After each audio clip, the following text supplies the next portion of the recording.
No change in the icons. Yay! I know that there were so many cool things that happened last episode that I wasn't on, that I was like, I got to change everybody's speech bubbles for the intro. But man, the move has killed me. If you haven't noticed, I'm in a blank room behind me, still moving into a house, so I did not have time to change the intro. So just say weird, funny things this episode, and I'll put it on the next one. Oh, sure, yeah. Make sure to do that now that I know you're watching.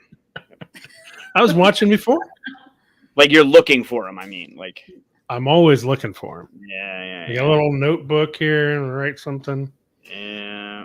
I actually don't have anything to write with, and you told me to do that right before the show, so I'll go hunting for stuff. You should always have something to write with. Luckily, like the only thing besides my computer in my office are these shelves, and those have my top drawer is pencils and pens, that's markers, and then that's baggies for games, and that's art stuff and more art stuff. And where's your paper to write on? Yeah, that's the problem. So Just write on the wall. I've got 2 pieces of paper. I am going to paint behind me, so I could actually write on the wall. But I got 2 pieces of paper and a printer. I could pull those out. That enough? That should work. Yeah, that should be fine. Yeah. Hey, Alan. And Dan, who's also watching. Yes. Nice. We'll bring back nostalgia. Yeah, so this is the full 42. We're a bunch of geeks talking about geek stuff, including board games. Today we're doing top 5, what was it? Games of our youth. It sounds like a soap opera. You know, maybe it will be, depending on where the discussion goes. If it gets These all are dramatic. the games of our youth. It can get rid of one. You never know. Alan has tried to guess what my personal announcement is going to be, and it's not going to CoosCon, unfortunately. This year. Yeah. I will try.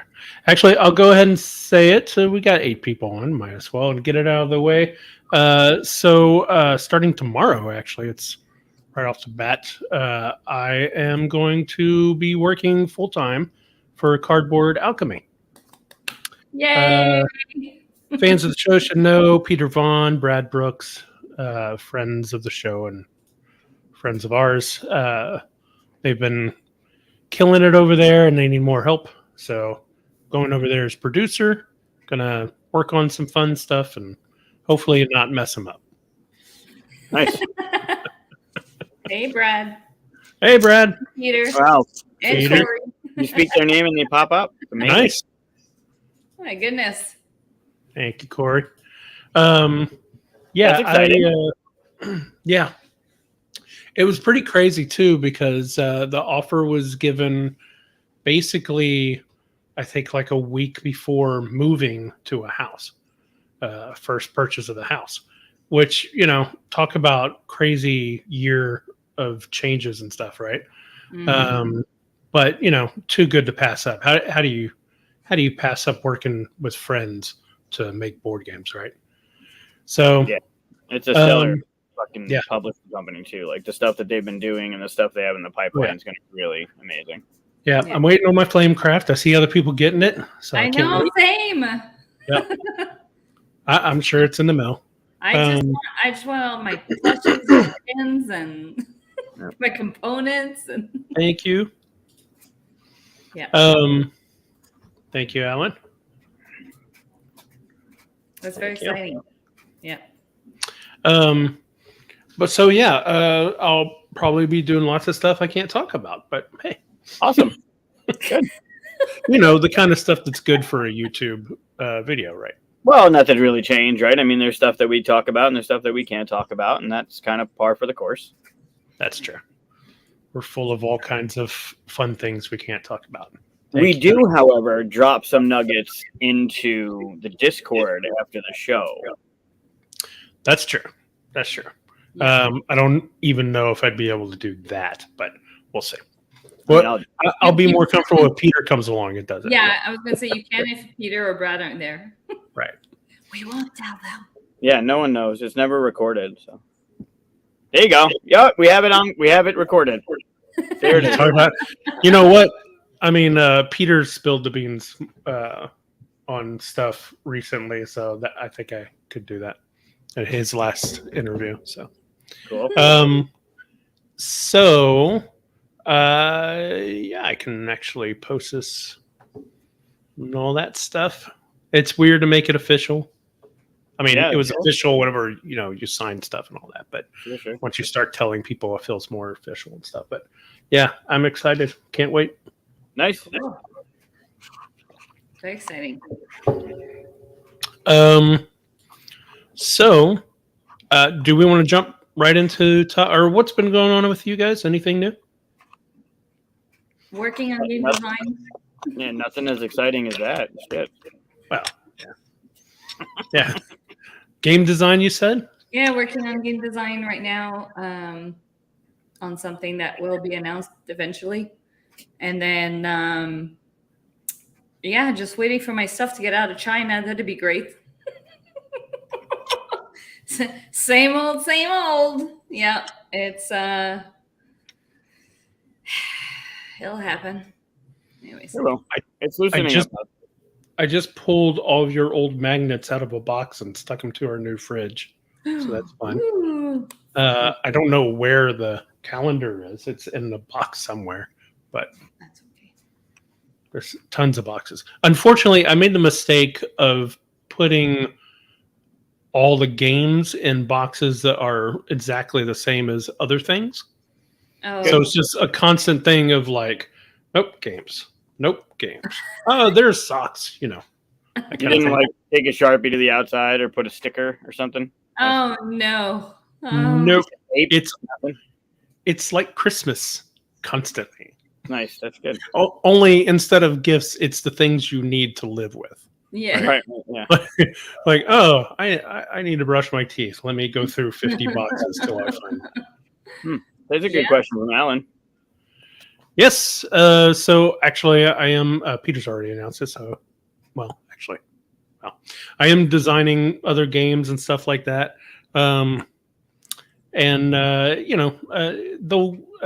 They'll go out into the world somehow. We'll see what happens. Almost got you on something there. I know. Yeah. I'm gonna keep it vague. I gotta watch. Well done. Keeping things vague. Yeah. Yeah. I'm curious what on the top 5. So we talked real quick, and Katia was just like, "Oh, how about of our games of our youth or something?" I was like, "Yes, that's awesome." So, what? Right before you were like that we still play. I was like, I don't know if I still play these. I would, and I have. And you have? Okay. Yep. What do you think, Mike? Do you still play the games that are on your list? So I you know me. I have 5 on my list. And then 3 but I extra. took a little. I only have 5. I've kept it to 5. I think I've had 1 honorable mention. But I looked at it a little differently. I picked games that came out during the 80s that I would still play or have played like up till today. Okay. Yeah. So not necessarily something that I played when I was younger, but something that was, and some of them were out when I was younger that I did play that I would still play. But a couple of them are ones that came out during that decade that I would play that I still play now. My honorable mention is something like that. So it's basically, it's not one I grew up with, but I was introduced to it later on and I love it. So. Yeah, I've got an honorable mention as well because I thought it was of my youth. Turns out it wasn't. Unless, can I count 21 years old my youth? At this point, it feels like it. I would say no. Also, I want to point out that I'm the only one with only 5 on the list today. No. You said you had an honorable mention. You said you have an honorable mention. In the past, but every one I've tried to keep myself to 5, and I think I've had an honorable mention on an episode. I have 5 as well with 1 honorable mention. Then that's 6. That's not 5.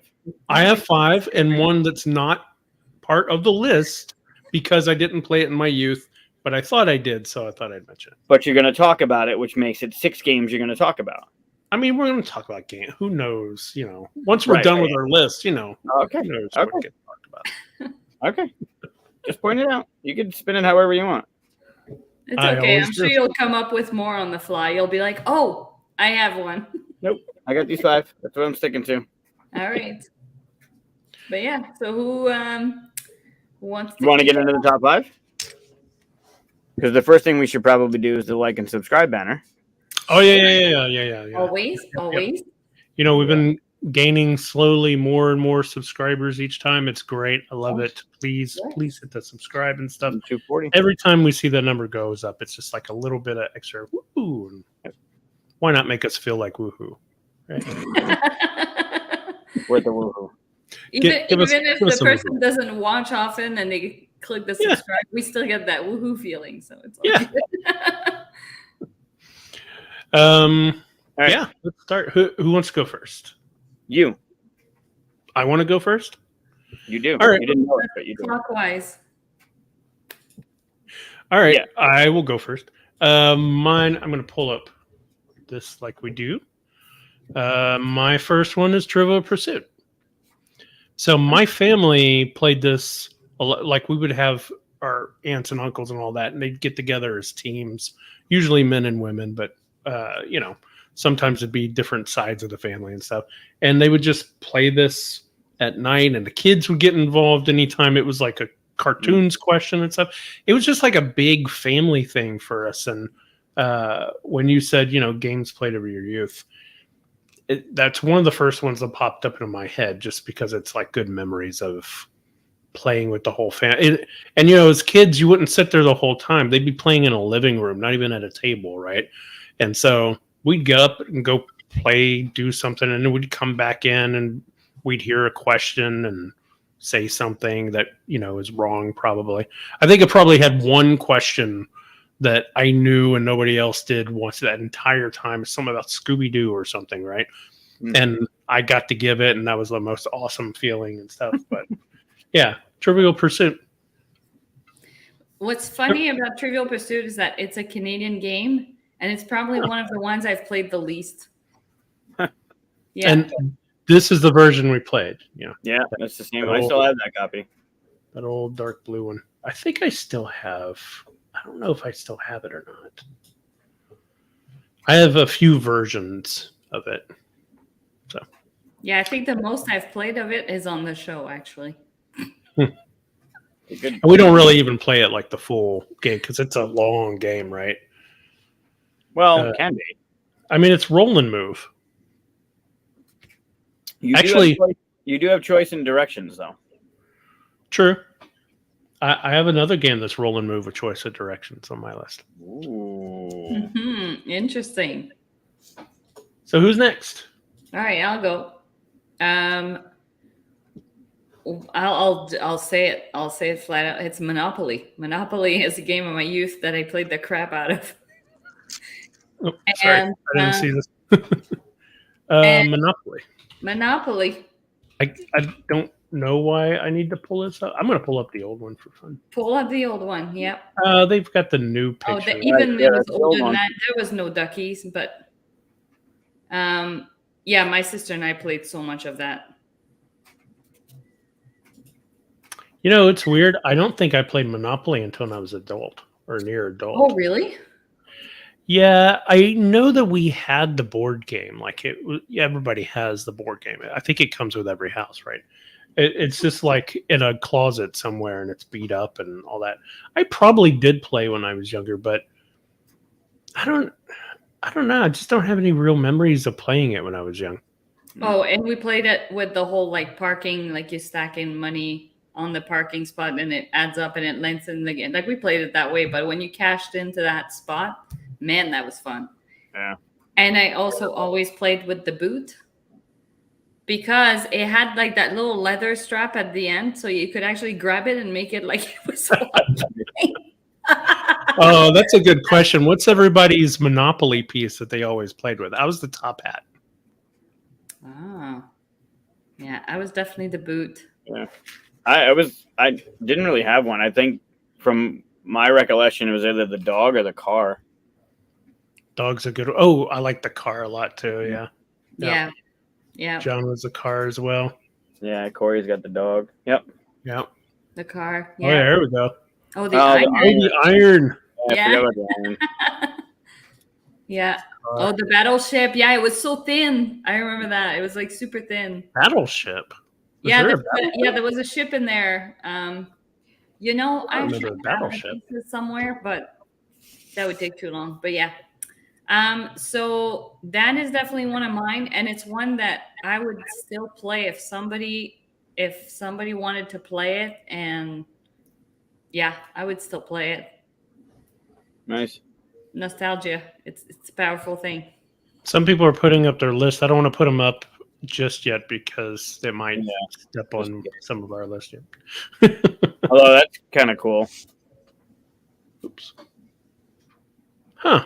The Great Oh, that's Bank. fun. So, fun fact, the town where I lived last year, like there was a small town right beside it, and they have their own Monopoly. Like it's a small town, but there was a version of Monopoly based on that town that you could buy at the store. Nice. I was hired in my high school to make a Monopoly for my town that I lived in so that they could take it to a competition of cities to be named as like the most, come visit the city kind of thing. Yeah. So the problem is that I grew up in an industry town with chemical plants. Oh. So every picture had like brown water and smoke and smog, stuff like that. And I had to use Photoshop. This is when I first learned how to use Photoshop. I was in high school and I had to use Photoshop to take the brown out and make it look like blue water and stuff around the towns. Yeah. It's funny. Wow. Yeah. Sold out early. Sold out early. Yeah, Monopoly. Oh boy, cool. John QSCon Monopoly tournament, that would last for days. Yeah, it'd be. I don't know about a tournament. I would play maybe a game, but yeah, I don't think I would have it in me to do a whole tournament. If you play, so this is something I learned early in my modern board game career. And I don't know about you guys, but I always played Monopoly wrong, and it wasn't until I met Scott Nicholson when we did like a little video for his game Going Gone that was coming out, and the intro of it was us playing Monopoly, but he explained how the majority of people play Monopoly wrong because they don't do the auction right away. Right. You never really read the rules, right? Like Chris said, it's in your house, like it's like the Bible in hotels. It's just there when you move in. And you don't really, I never read the rules, but if you land on it and you don't want it, it automatically goes up to auction. So these 4, 5, 6 hour games in Monopoly, they don't, right. It's not the way to play it. Yeah, no, we definitely played it wrong too. Mm-hmm. Right. Yep. I never knew about the auction until maybe like 10 years ago. Seriously, like I never even knew about it until I tried to play it on Xbox, I think. And it went up for auction. I was like, what? What? And what is this? And we had to look it up and stuff. Yeah. And I didn't realize that free parking, I always played with free parking too, where you get the money from there. And that's something that people just made up. Yep. Yeah, it's interesting. House rules. Yep. I've heard about the pieces. I've heard the story that the designer just grabbed pieces of little things like a thimble and stuff like that and used them in the prototype, and so they just came from that. That could just be a wives' tale. Interesting. That's true. Uno. Everybody has their own little house rules for that, right? Yeah. Whether you can like stack up the like +2s or whatever. Yeah. We would let those just go on and on and on and on until it devastated someone. Like fun. Yeah. All right, Mike, what's your number 5? Oh, interesting. 1980, this game came out. Can't Stop. Nice. That's a good one. Yep. That's a really good one. I didn't know that game when I was a kid, but I would have played that for sure. Yeah, same. Like it looked familiar, but I don't think I ever played it. Oh yeah, we played this on the show. Yeah. Correct. Yeah, Sid Saxon, 1980. That's its official release was 1980. I don't know if it came out earlier, but there are homebrews. That's a homebrew of it. That's the newer version by Eagle Griffin. Eagle Griffin. Yep. Yeah, I got to get this game. I forgot about it. It's fun. There you go. It's super fun. I mean, it's classic. It's easy to teach. It's easy to play. You're running through it, making fun of each other for not stopping. Pretty quickly. I think that's the better version, the one with the big plastic, because the things inside of it and they don't shuffle around. But it's hard to find. Huh? It's hard to find that version. It is. I tried. Yeah. Yeah, very cool. Yeah. So that would be in my top 5. And not that my number 5, but not my number 1. Like, it's in there. So you don't have an order at all? I have a number 1. Mine's in order. I don't do mine in order. You're lucky I got them 5 of them. All right, are we back around to me? Yep. We are. All right. My number 4 is Clue. Nice. I played a lot of that. Yeah, classic one. In fact, I think we even had, that kind of cover to it. And of course, it's one of my favorite comedy movies of all time. So yeah, that's a great movie. Yeah, there really wasn't anything else like it at the time. Of course, there's tons of games that surpasses it at this point. But yeah, Clue is great. I'd play it anytime. I'd play it right now. I just played it with Robert from Arcane Wonders and Julie, who's now with Van Ryder, at the Gathering in August. And we played the Golden Girls version of it. Yeah. Wait, who gets killed in the Golden Girls version? So it's something about stealing something out of a purse or stealing a purse or something. They should have killed Stan. No. But one of the objects is the recliner.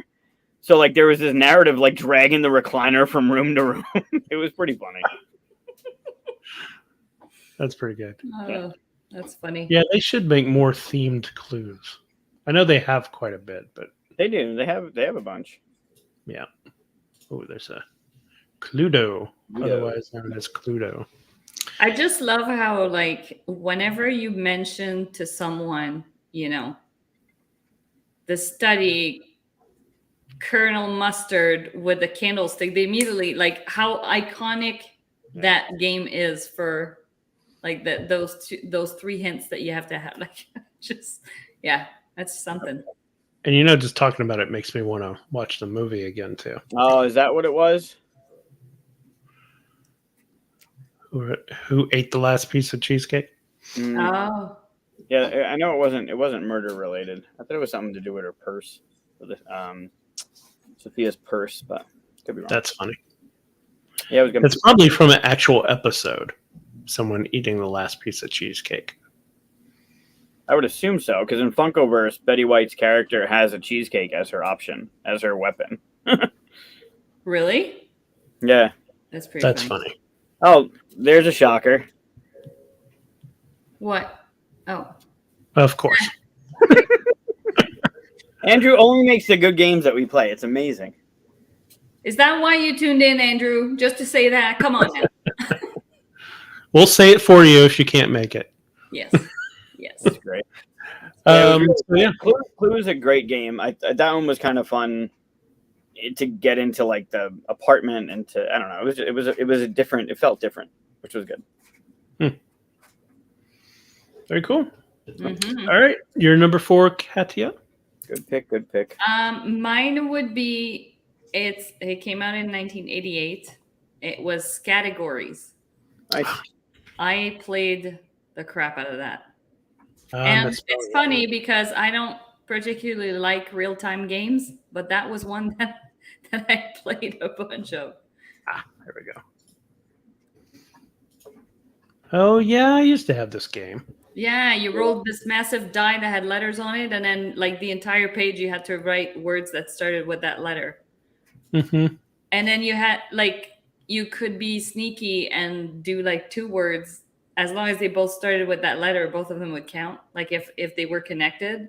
Like if you had to come up with like, I don't know if it was letter M and then it was like fictional character and you wrote Mickey Mouse, you would get 2 points. So that's how you like were trying to be smarter than your opponents to get extra points. But sometimes like things would stretch out so far that you would get into this debate of like, this is ridiculous. It's like, yeah. So that was fun.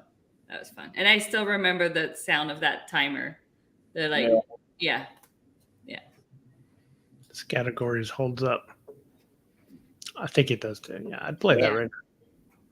So far, I would play everything listed. So Nice. But let's hear Mike's. Yeah.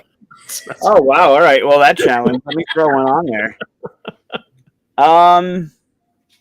No, I'll go. I'll have my number 4 written down. This was out the year my sister. We still play Taboo. Oh yeah, Taboo. that's a good game. This one came out in 1982. Sequence. Oh, I used to play that on the computer way back in the day. They have a couple versions of it. They have a dice version of it. I don't think I've ever played this. Yeah. Oh yeah. Trying to get your color in a row. Mm-hmm. Huh. Yep. I've seen it. I just never played it. Oh, jeez. They have a couple different versions, but you're basically trying to get a connection of your color chips in. I think it's 5 in a row. But yeah, that's a good one. Mm-hmm. It's easy to play. I mean, you teach it pretty quickly. It's still challenging. There's still some choice. Diana, is it Taboo is banned in your house, or is it categories? Sequence? Maybe? Oh yeah, I wonder what's banned. No, I think it was before that she commented. So it's got to be categories or Taboo. My guess is Taboo. Huh?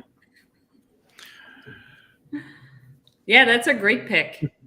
Yeah, I've never played. Yeah. Cool. Yeah, I don't even know which one of these is the proper one. Is this... Yeah, there's a bunch of versions. It's been remade, and there's like Sequence Junior or something, and like Sequence to Dice Game or Jumbo something. Sequence. Deluxe Edition Sequence. It's a good one. It's quick to learn. I mean, there are not many rules to it, and it's like a 1st to 5 kind of thing. You can always tell it's a fun game whenever players have been stacking the chips. Yeah. Yep. That's what we do. All right, so we're down to number 3 now. My number 3 is, I'd be surprised if anybody's heard of it. It's Supremacy, the game of superpowers. So I actually surprised this is what the box looks like, because I think the box I have is slightly different. Yeah, it kind of looks more like that. But anyway, it looks like a war game, and there is a bit of that. Yeah, so there's nukes in it. Okay. But let me get to I'm trying to find the, yeah. Okay, so this is the board. It looks very, bland and stuff. But looks the like top part, right? It looks like what? War games. Yeah, so it kind of has that feel, and you own certain parts. But here's the thing: is like it's not so much a war game. Like there is like taking over territory and stuff if you need to. But this top part is a market that I've never seen done as well. No, I won't say as well, but it just as cleanly as this isn't in English. But anyway, these are the 3 resources that they use.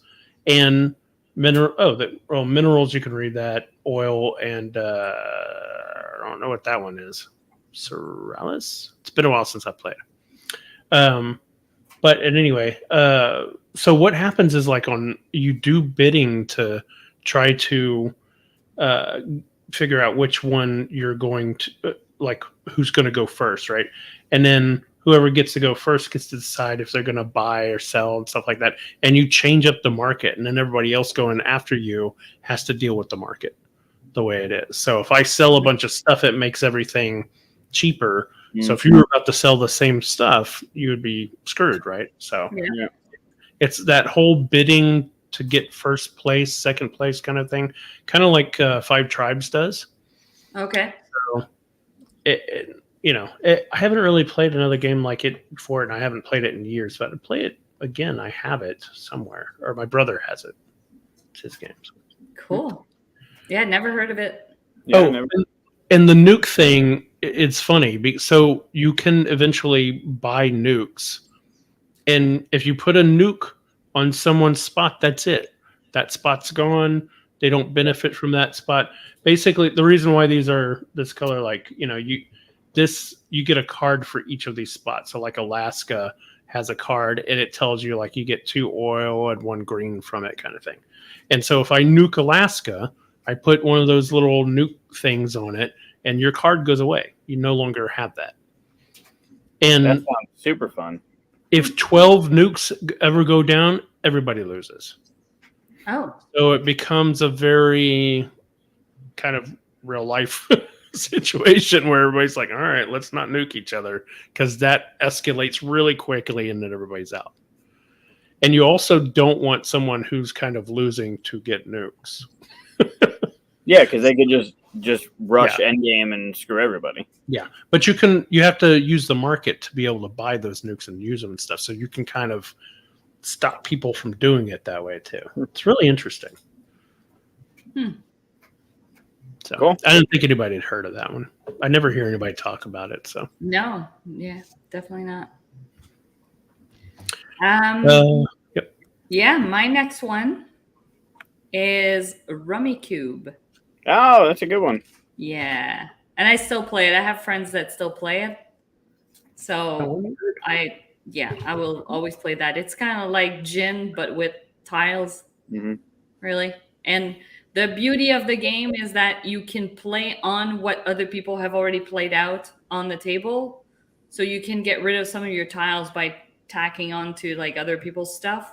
And you can even swap like the wild. If you have the tile that can replace the wild, then you can use that wild somewhere else to help yourself. Like that's, I think, where the game really shines. I really like it. Oh, look at that. Nice. Aw. I've never played this. Yeah, it's great. Yeah, it's a good one. You basically start with a bunch of tiles and then, you're trying to make runs or like 3 or 4 of a kinds. And then you basically have to open with, I think you have to have something that totals 30 or something like that. And then once you've done that, then you can just start to add like, tack on to whatever is already on the board. But yeah, it's the first person to empty their tray wins. Yeah. Hey, Matt. Very cool. For me with cards. Yeah, I'm a tiles person. I like the components. You can't help it. Do they have a name of? It actually says Rummy Cube right in the little name here, or in the tile. Yeah, and funny enough, the wild, that little sun. Go back. That little sun on the wild card reminds me of that symbol on the Nova Luna game that we played recently at the tabletop day. I thought you were talking about this sun, like you had a cool little piece of information about that kid. No. I was like, oh, man, you really did a deep dive on this one, didn't you? Yeah, it reminds me of another game, but yeah. That's funny. Cool. What is rocket hockey? Rocket hockey. Huh. I don't know what that is. That's where you play hockey and get to shoot rockets at your opponent. I'm just curious what rocket hockey is. Yeah. I've heard of. Well, I'm not going to go there. All right, my number 3. Yes. This is 1983, and I'm pretty sure it's my first ever 2-player game. Crossbows and catapults. Never heard of it. Crossbones. Crossbows? Crossbows. Crossbows? Crossbows and catapults. Yep. Like the weapon, crossbow. And catapults. 1983. There you go. I have never seen or heard of this game. Nope. Oh, it's great. There's been some remakes and some other editions of it, but basically you had these. You needed rubber bands because the rubber bands always broke, but you had the crossbows and catapults, and you'd have to take those giant, not giant, but bigger looking Legos. And why is this man shamed? That's that's one of the expansions had a troll, and they had a rock that would launch. But keep going through maybe you'll see the mat that you put them on. But there was a mat. I want to see more about Fat He-Man. It's a giant troll. Oh, and is that the Minotaur? Yeah, there's a Minotaur there. Yeah. So you would take that looks like that's pretty cool. You'd have a mat and you'd build a castle, right? And you'd put these little figures on it to protect your king.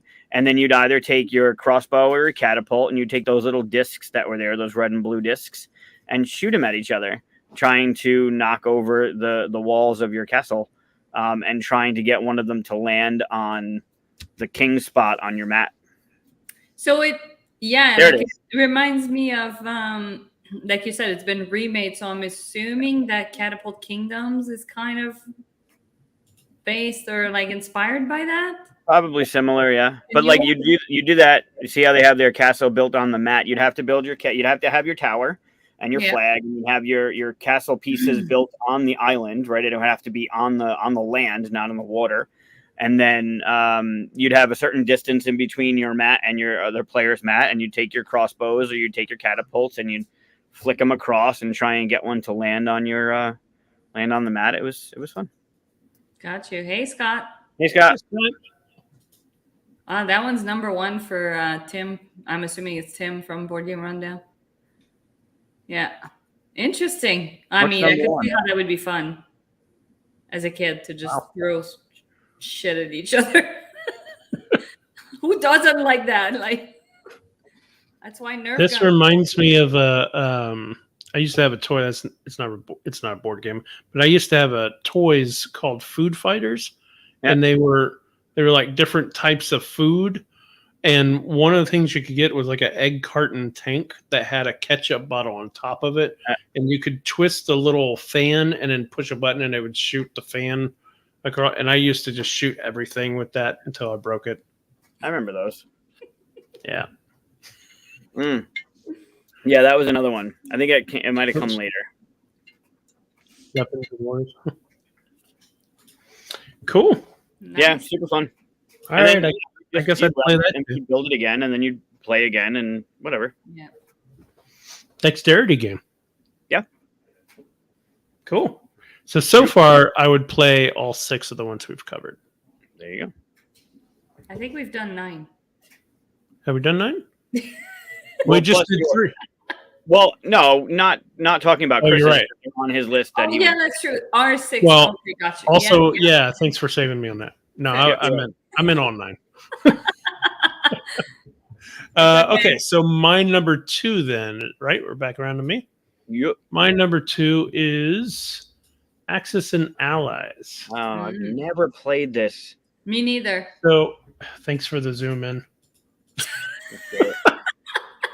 Maybe there's a better picture on here. But anyway, so yeah, this is basically World War II. It takes an hour to set up the game, like a literal hour. And the reason why is because you see that man right there, right? Good zoom.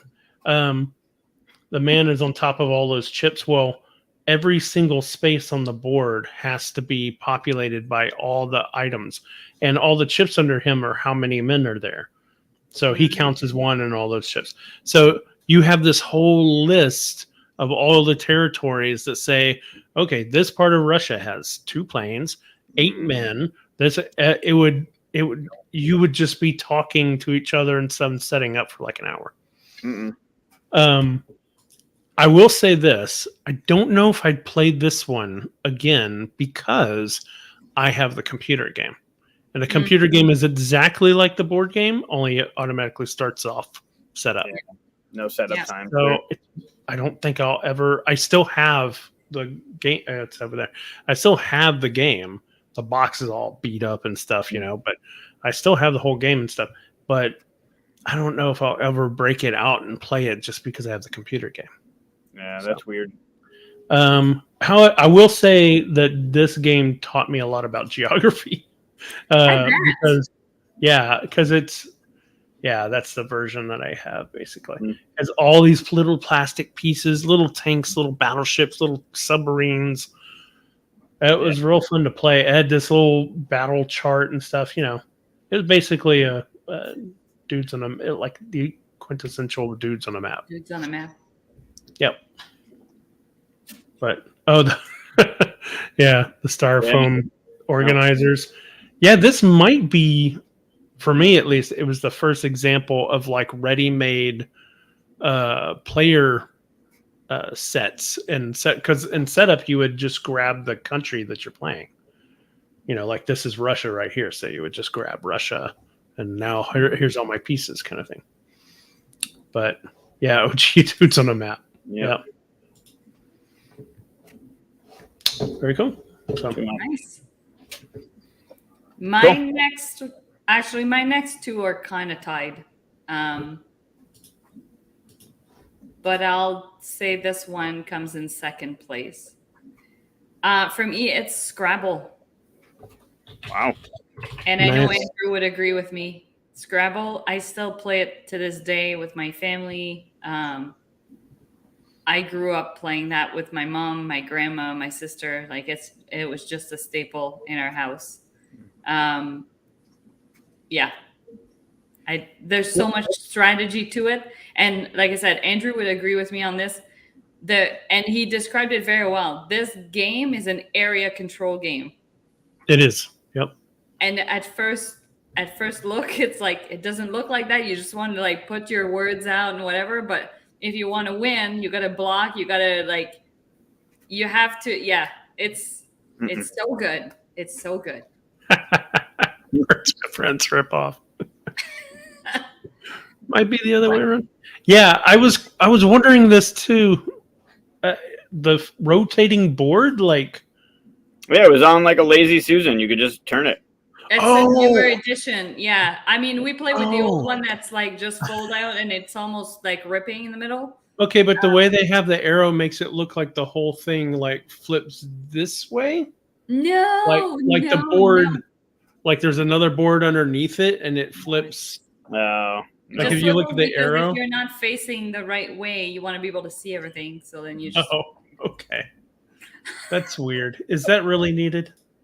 Well, I didn't go through the pictures, but people know what Scrabble looks like. It's kind of handy, but I've never seen that kind of Scrabble. This looks like some kind of travel Scrabble. Mm-hmm. Yeah. Yeah, I used to. This is the one I had actually. I used to play Scrabble every now and then and stuff, and then I met Erin, and I don't need to play Scrabble anymore. She's like insane. She should be on like tournaments or something. It's crazy. Yeah. It's just devastating. It's not even worth it. It's the only game I've ever said like I need a mercy roll with because it's right out the gate. Like I'm making like cheer, and she's just like blah blah blah, triple word score cues, blah blah. But it's a good game if you're not outclassed. Yeah. Nope. Cool. No, thank you. I'd play it if Erin's not playing. Not to be mean. All right. What you got, Mike? I want to point out that I'm not the first person to have a game you wouldn't play on the list. It's true. All right. I'm going to go with one that just squeaked in. 1989. Yeah. A la carte. I've never heard of that. So this one, although it came out in 1989, I did not play until I was in the modern board game hobby when I found it. It is super fun and super stupid. How do you spell this? A space LA space cart with an... There it is. There you go. Yep. This game's great. So all you're doing is trying to get your pot on your stove to have the right ingredients.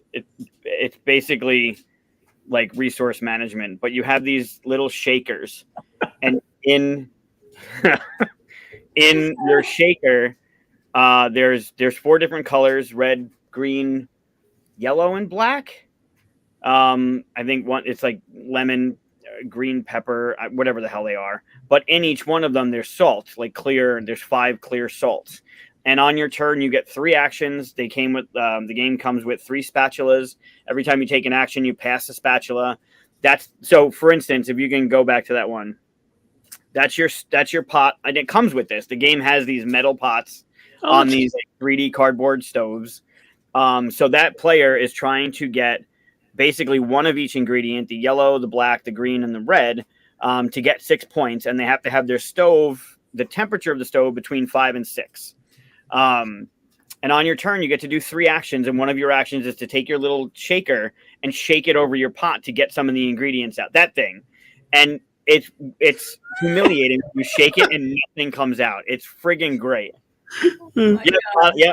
So, DeVito, we played it when I was in Ocean City a couple months ago.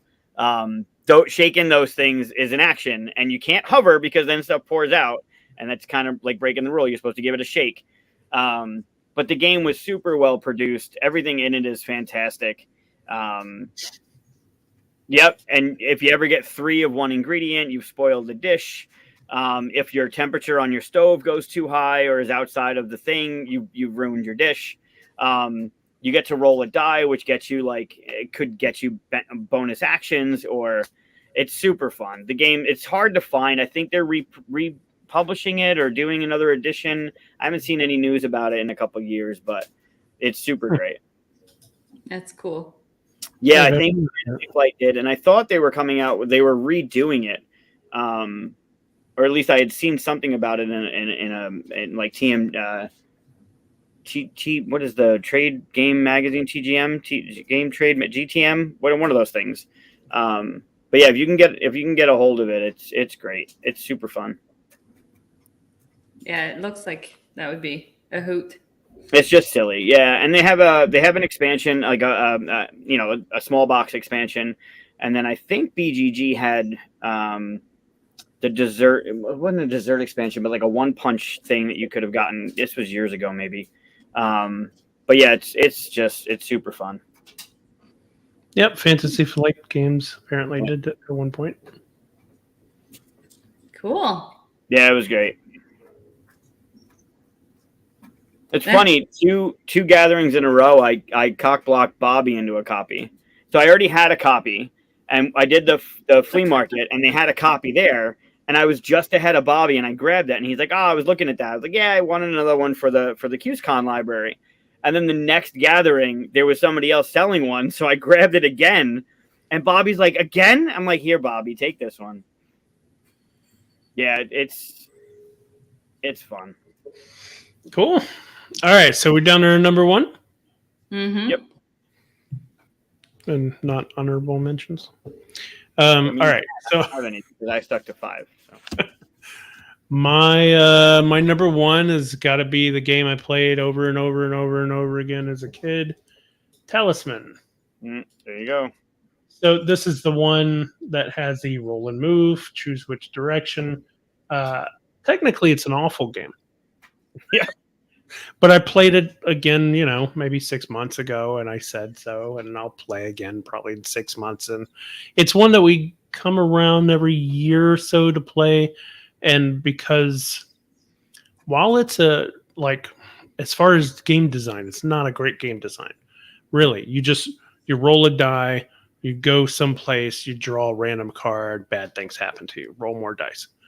But because you don't have to think about your turn, and stupid stuff is happening to you, it's almost like the Arabian Nights kind of thing. It's like you're almost just kind of laughing, and you get to talk about other stuff. You can have conversation about Star Wars, blah blah blah blah, while you're playing Talisman, or whatever else you're talking about. I don't know why you would talk about anything besides Star Wars, but you can basically talk. See, he's having fun. You can basically talk about whatever you want whilst you're playing. Oh, those are some of these are different. I never saw that one, but I painted my figures too. Yeah, your decision is move left or right. Sometimes, though. Sometimes. Sometimes it's not a decision at all because your decision to move right kills you, so you're only moving left. These are handmade. Star Wars one is fun, Andrew. It adds a little bit more to it, but it's still kind of the same thing. Yeah, I haven't played the Star Wars versions or anything like that. Now, this is the version that I played as a kid, and I still have it. So it has looks like they have the city, the dungeon expansion, the timescape expansion.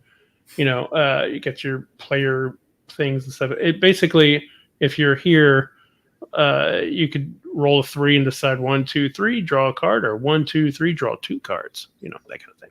So is there a choice? Yeah, you choose 2 cards or 1 card. Often there's not a choice. Often it's like, go here, that's really sucky, or draw a card. And you always go for draw a card, right? So, but it's surprising how it's just like it's like junk food board games.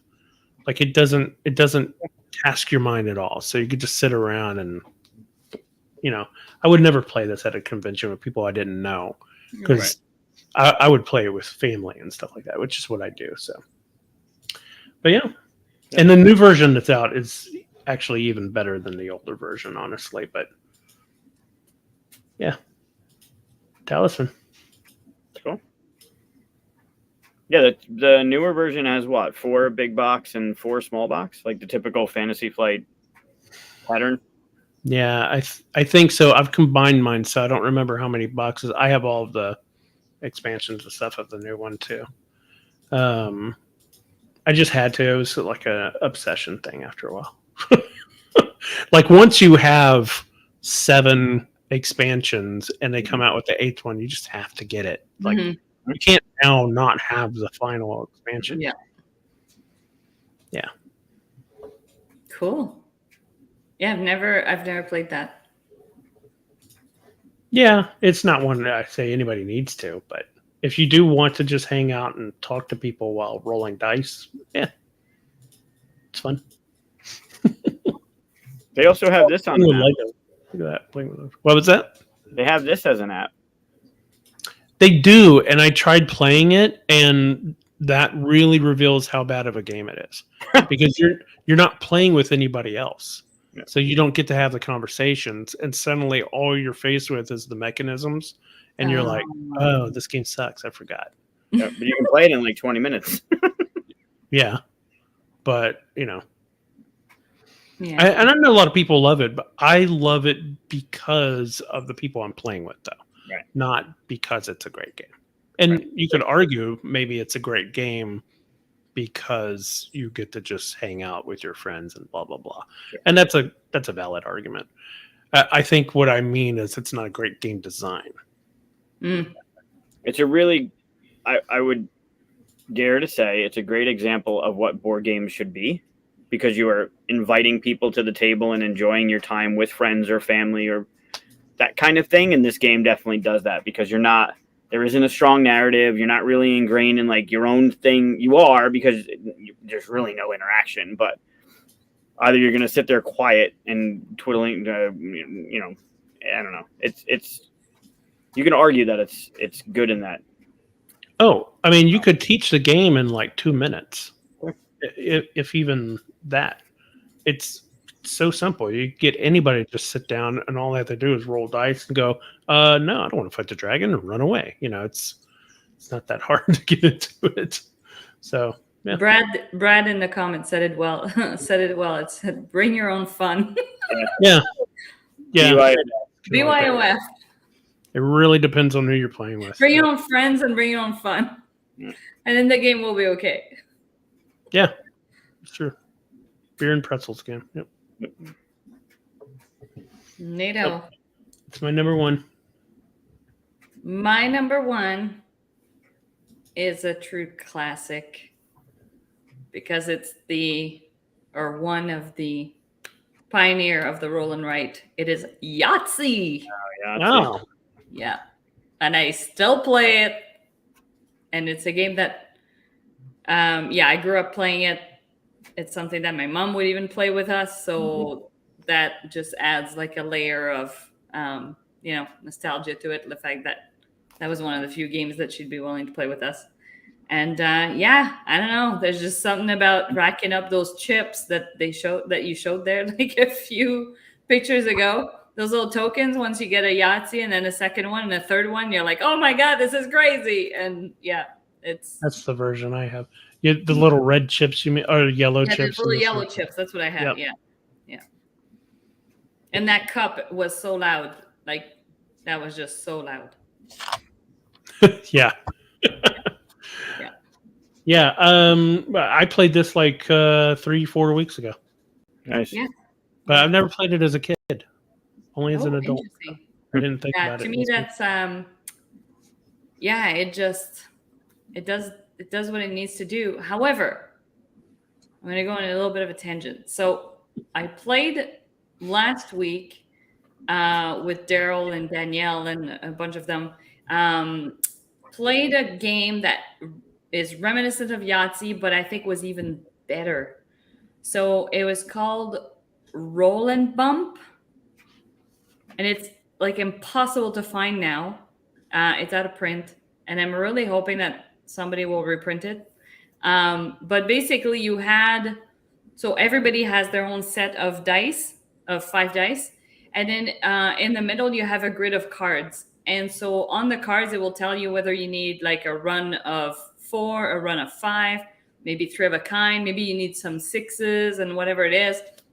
And so on your turn, you're rolling your dice, and it's the same Yahtzee rule that you're allowed to like re-roll twice. And then you claim spots on those cards. Basically, you claim a card if you're able to achieve it.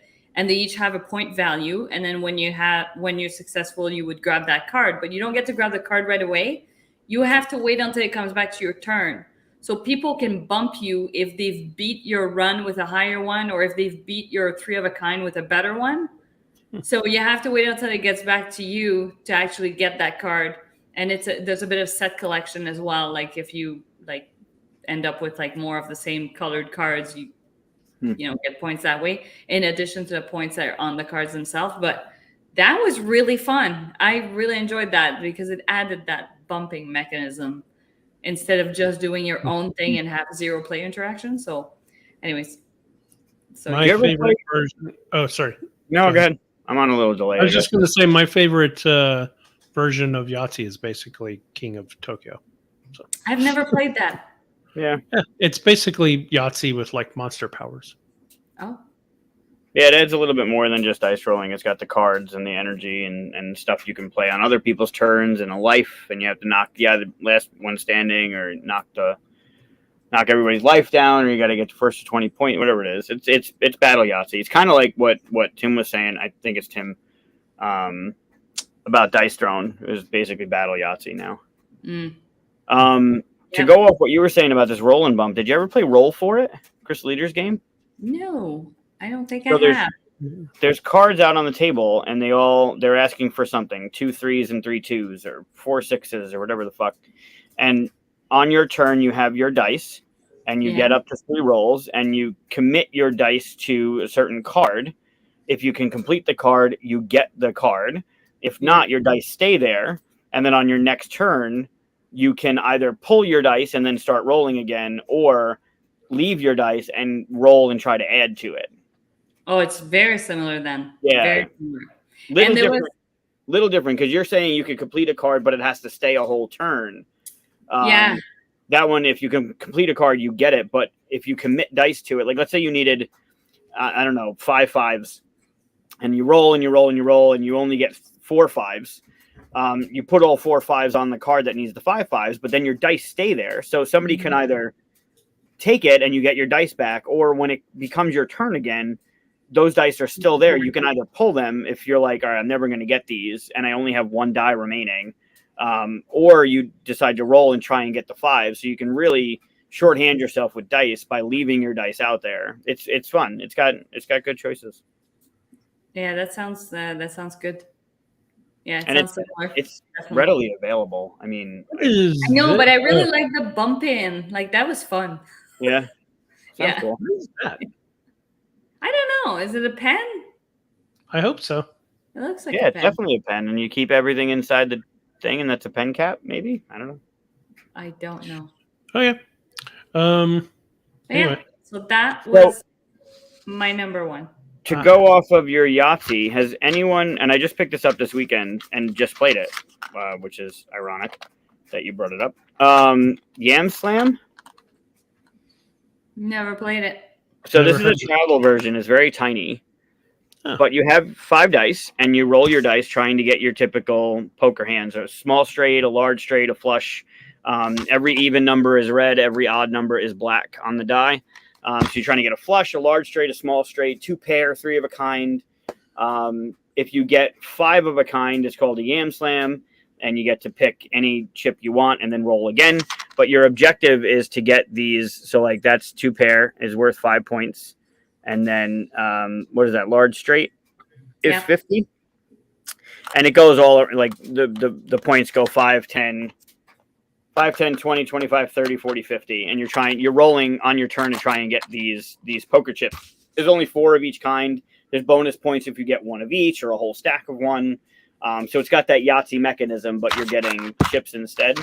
So it's more, it almost makes it a race in a way. Right? Kind of like if Yeah. if all the large straights are out, like there's only 4 chips. So if all the large straights are out and you're rolling, you know not to go for a large straight because there's none available. Right. But it's basically the Yahtzee, roll, keep whatever you want up to 3 times. It's fun. There's a bigger tin version of it. And then this travel one I just happened to see at Cracker Barrel while we were there over the weekend. Cool. There's some weird pictures in the Yahtzee. Yahtzee has some great collections, man. Here's one. I actually have them near me. Yeah. So this is Because it rhymes with slam. Yam Slam, yeah. This is the Zelda one. That's Aww. cool. Yeah. And it's got they're kind of you can't really, this is not going to do anything just this is a green. Yeah, you can't see shit. Anyway, they had cool dice and it comes with a little treasure chest. And that one, and then I got the Pirates of the Caribbean come with a little grail. Oh my gosh. Yeah. Who is uploading these? The dice are just like that's the 6. Did you just have those at the ready? Yeah, they're here. Okay. I like the Yahtzee. I swear he didn't know that was my top No. one. No. I like the bigger sets of Yahtzee, like the ones that have, like where's my other one? I have another one. The Mario Brothers comes with a where is it? I'm not gonna grab it. So Comes you're with gonna have to be more specific, Andrew. Which one did you work on? more stuff you worked on.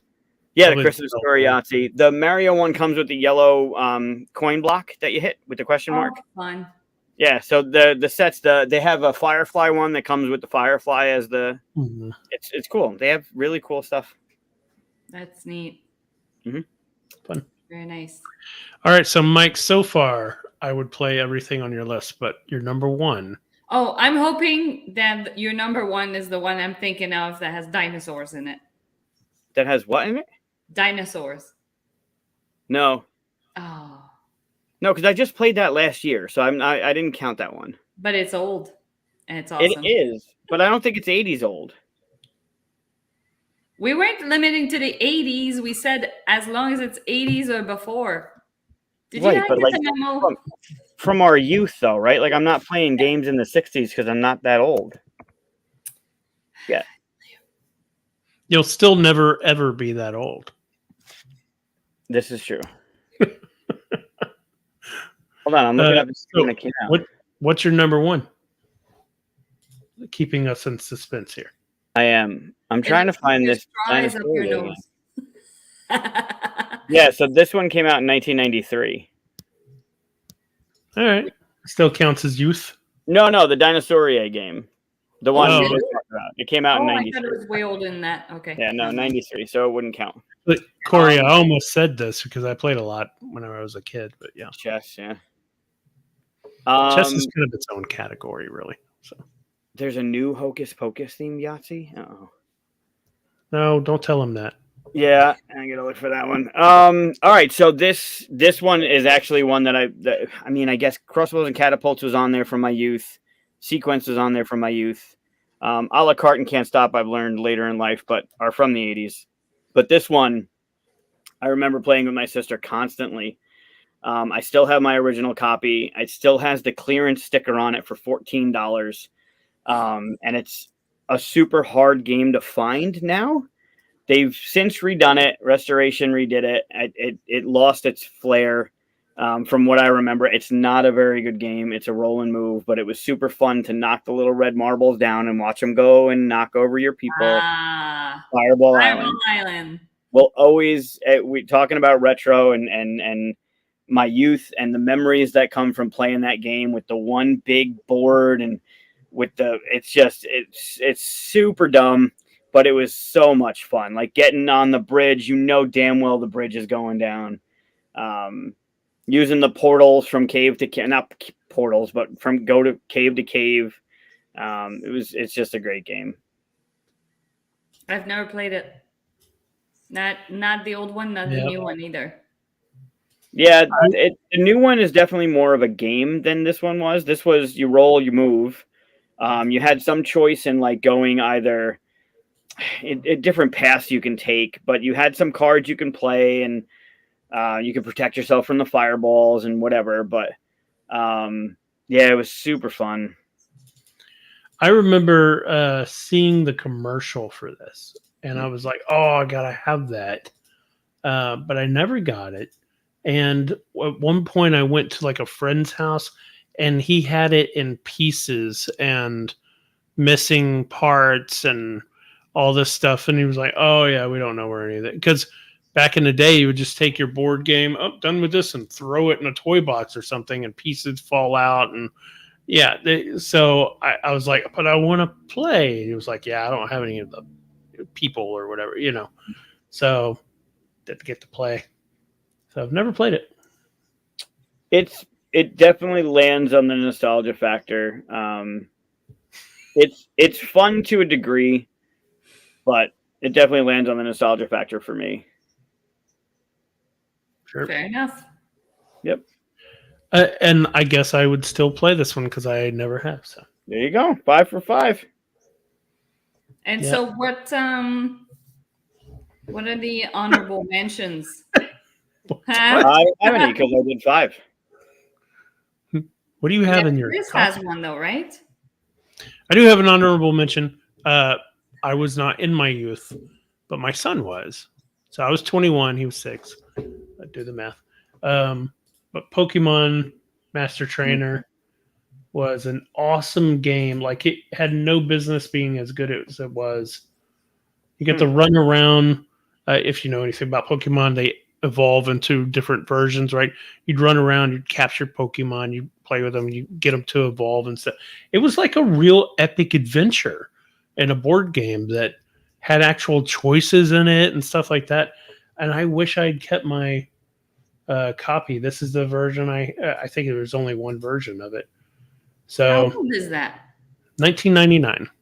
Oh, wow. It's newer. Yeah. Gotcha. Still living at home, so it kind of counts. My honorable mention is old, and I played it with my sister for the first time. And Chris will agree with me that it's a good game. Acquire. Yes. Yeah. I would play that any day. That if somebody wants to play that, I will play it. I love that game. 64. Way ahead of its time. Yeah. And actually, I would see it as like a precursor to Foundations of Rome in a way, right? Because you have, from what I've seen, I haven't played it yet, but I watched videos on it and stuff. But the thing actually even kind of looks like it. Like you get cards that have these locations, you build your buildings around them and stuff. Yeah. Now, I found out, Acquire is a gem. I found out that Peter, he plays this where you hide your stocks, how many you have. And we always played where it's public knowledge. You can ask, how many do you have? How many do you have? And it changes the game dramatically. I was wondering, how do you play? I think we played it open. Yeah, I don't. It's been years, and my sister got rid of her copy and didn't tell me because I would have totally bought it from her. They got rid of it, and then I haven't played it since. So it's been. I think that was the one that she had with the blue and green cover. That one, pretty sure. But yeah, I miss it. I like that game. This was the best version. This one had the plastic buildings and all that. It's that like Avalon Hill? Yeah. That's the same kind of box that Queen's Gambit has. Huh. Trying to find, and they didn't have features. This is the version I have. Did you submit? Yeah, paper money. No, it looked like plastic. Oh, where? Go back to that one. Oh, okay. It was just an illusion. It looked like it was like an acrylic kind of whatever. Yeah, card's great. I got it on my phone to play it all the time. This is the version I have. It's not as great. It's the plastic buildings, but the plastic building one is like $200 or something if you try to find it. So I think this is the newest one, and they brought back plastic buildings. So yeah. Anyways, that was an honorable mention because I didn't necessarily play it when I was younger, but it's an older game and it's definitely it's good, really good. What's your honorable mention, Mike? None. I stuck to 5. Really? Because you snuck in your Ram Slam or whatever it was. Not Ram Slam. That's a totally different episode. It was called Yam Slam. Yam Slam.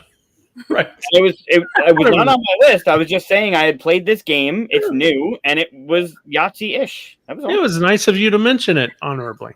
I didn't honorable mention anything. It's not part of my list. It wasn't like I missed it by a year. It's just there. Also, you talked about King of Tokyo, so that means you had 7 on your list?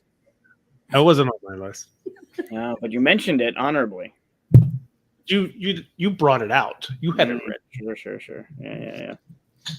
Anyway, top 5 games. I kind of want to go back through all the comments where everybody was putting their top 5 and show them now so we could talk there were about a couple. Andrew had asked about if anybody had put Can't Stop on the list or Liar's Dice. Can't Stop was on mine. Liar's Dice was not. Liar's Dice is definitely a good one to mention. Not Pogs. God, not Pogs. Yeah, not Pogs. There we go. Here's the top 5. I'm just scrolling through to find them. Hero Quest, I've played. Clue. Risk, yep. I've never played Omega Virus or Nightmare. No. I don't know what those are. Nightmare, yeah, it was a VHS game. Oh. That Atmosphere game. Yeah, I didn't like VHS games. They had some cool ones. They had one that was like an Indiana Jones-ish kind of thing. I don't know what Rocket Hockey is. We asked about that. Yeah, I think Corey had mentioned it's like Crossfire. If you played Crossfire. No. Crossfire was fun. How does it play? Like, it's a heads-up game where you have this trigger gun and these little. It's very bad, I guess. Little marbles, little like pellets, little silver, tiny little silver marbles, and you're shooting them at the other side of the board. That couldn't get dangerous at all. Yeah, no, it's like lawn darts when they used to be pointy. Brad has Pit. It's a card game, right? Yeah, with the bell. Yeah. Source of the Nile. I don't know what that is. I don't know any of those. Civilization Advanced. That's a computer game, isn't it? Kingmaker. Kingmaker was like, Kingmaker was like a D&D thing, wasn't it? No, maybe not. But you have D&D. Yeah, I played more role-playing games than I did board games, probably, realistically, but I kept those out of my list. We already did that. Yeah, we saw that. There you go. Fireball Island. There you go. Battle Masters? That sounds familiar. Payday, Hero Quest, Torpedo Run. That's Oh, is that multi-layered board? Milton Bradley, I think, with the. remember. Hmm. Sorry if I missed your list. You are more than welcome to post it again, and I'll put it up. Or put them in the Discord in the Yeah. episode chat, and then we can all go and read them. Yep, that's a good idea. Mm-hmm. Oh, Boggle! I played so much Boggle too. Yeah. Tiddlywinks. Oh wait, here Matt is clearing up rocket hockey. Metal spinning puck. You wind it with the crank on the board and then release it in the rink. From there, basically table hockey where you have to defend your goal. Oh, that sounds fun. So not like Crossfire. Who put Crossfire? I thought Corey said something about it being like Crossfire. Mm. Well, anyway, Crossfire was. It's still out there. Like I think they redid it and it's out in Target. Yeah. Oh, and Battleship. Yeah, John mentioned Battleship. Yep. Played a lot of that. Played. Well, Somebody true. earlier mentioned Millborn, which I just grabbed a copy of recently. Yeah, Waterworks was also an old game that I played a lot of. That was fun. Leaky pipes, and you were putting little wrenches to fix your leaky pipes, but you were like playing, like trying to create leaks in the pipes of your opponent and stuff like that. And Oh, nobody did Mousetrap. Because yeah, I Mousetrap never is had awful. that. Is it not good? I never had that. No. You know what? I never played the game. I just set up the thing and played around with the marble stuff. It wasn't even fun to set up. It was not good. Why wasn't yeah, there's Life. Also Yeah. not good. You mean the Oh, game of life? sorry. Yeah. Yeah, I played a lot of that too. You know, I have a version of that. I have the Family Guy version of that. Makes I it always fun. played. I always tried to get the like fixer upper house, like the most rundown one. That was for the handy person, like the handyman, because it was the cheapest one. And then somehow that transpired into real life. My first home was a disaster, and I had to. So yeah, that was kind of fulfilling. You know, I never think of Pictionary as a board game because some people are standing when they're like doing the. You know, you don't have a board, but and stuff. But obviously, you know, should still count. I just don't think about it at all. Yeah, I never had that either. I'm pretty sure my parents would have thrown that out if I had that. Hungry Hippos? So loud. Why? So loud. I mean, I think it probably broke every time I played it, no matter whose copy it was, because you do it enough, and then eventually something snaps, breaks, the thing comes off the hinges, and Mind you, we had a game. Look it up on BGG. It's called Gamblers. Oh, this was super fun. What is that? There was they just did it. They just remade it with a dog in the center, but you had this hand on a spring, and this mouth would rotate in the center, and every now and then its mouth would open, and you're trying to flick these discs into the mouth. Oh. Yeah.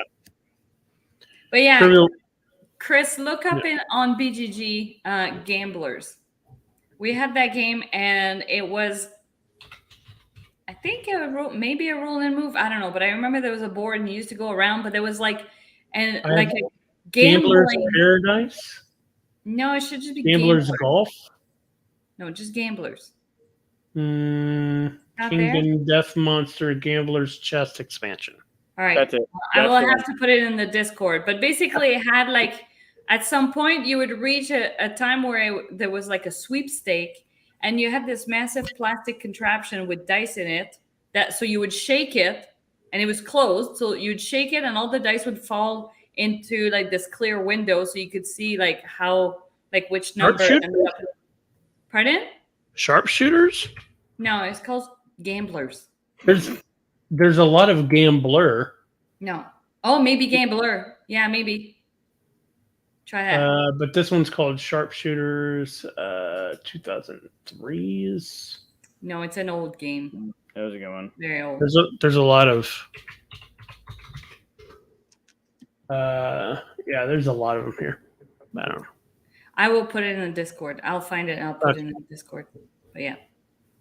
But that was probably the loudest board game ever made. Don't Break the Ice. I think I played that once when I was a kid. Yeah, I just said that up there. Oh, I wasn't paying attention. I was looking at the BGG thing. Mr. Mouth sounds weird. Mr. Mouth was great. Super fun. Oh, yeah, Rock'em Sock'em. Yeah. That's fun. Yeah. Kerplunk, I don't think I ever played that. And yeah, Matt, this was my number 5, first one I started with. I don't know what Tornado Rex is. No. Lots of Tornado Rex. No idea. Amazing when you look at these, like you go back to the nostalgia, right? And you got Kerplunk, and you got Don't Break the Ice, and you got Rock'em Sock'em, and Hungry Hungry Hippos, right? These epic, iconic games that you remember from our youth. And now, what was the game of the year? Your piece of shit flies up from the toilet, and you got to grab it in the air, and it's got that same kind of component, right? Where it's this plastic, and there's like aggravation, right? There's a timer, and something's going to pop up at some point. But now you're literally grabbing turds out of the air. What are you talking about? I don't know what the name of the game is, but it's literally a piece of shit in a toilet that jumps in the air, and you gotta grab it. Okay. I know what you're talking. Why is that game of the year? I don't know. It won some award. Yeah. Right. And you look at Hungry Hungry Hippos and Crossfire and all these like epic things. And Yeah, some of the games are pretty. I put it in our group chat, the image of the game I was talking about. Oh. Just There you go. in case. There. So That's what it was. So there were cards, there were like all kinds of things to do when you would like move your, like depending on where you landed. But yeah, that thing there, that plastic thing with dice in it, man, you could hear that. Like probably our neighbors could hear it when you shook that. It was insane. Flush and Frenzy. Yeah, I was just doing the same thing. I'll do it again. That word on the screen right there is a graphic designer's nightmare, right? Yeah, it was definitely eclectic. Yeah. Matt, you need to make a new version of this. Yeah, it was great though. I played a lot of that. Mystery Mansion. I never played it. Yeah, look up Flush and Frenzy. I don't look up Flush and Frenzy. It's just going to aggravate me. You brought it up. I reconsidered the future me does not like looking at that. So don't. Was it an honorable mention? No. I was looking at the chat of everything that we're talking about, like all these iconic things from our youth that we remember playing. And now what? Like kids from today are going to remember. I remember when I was younger, I would grab a piece of shit out of the air. Yep.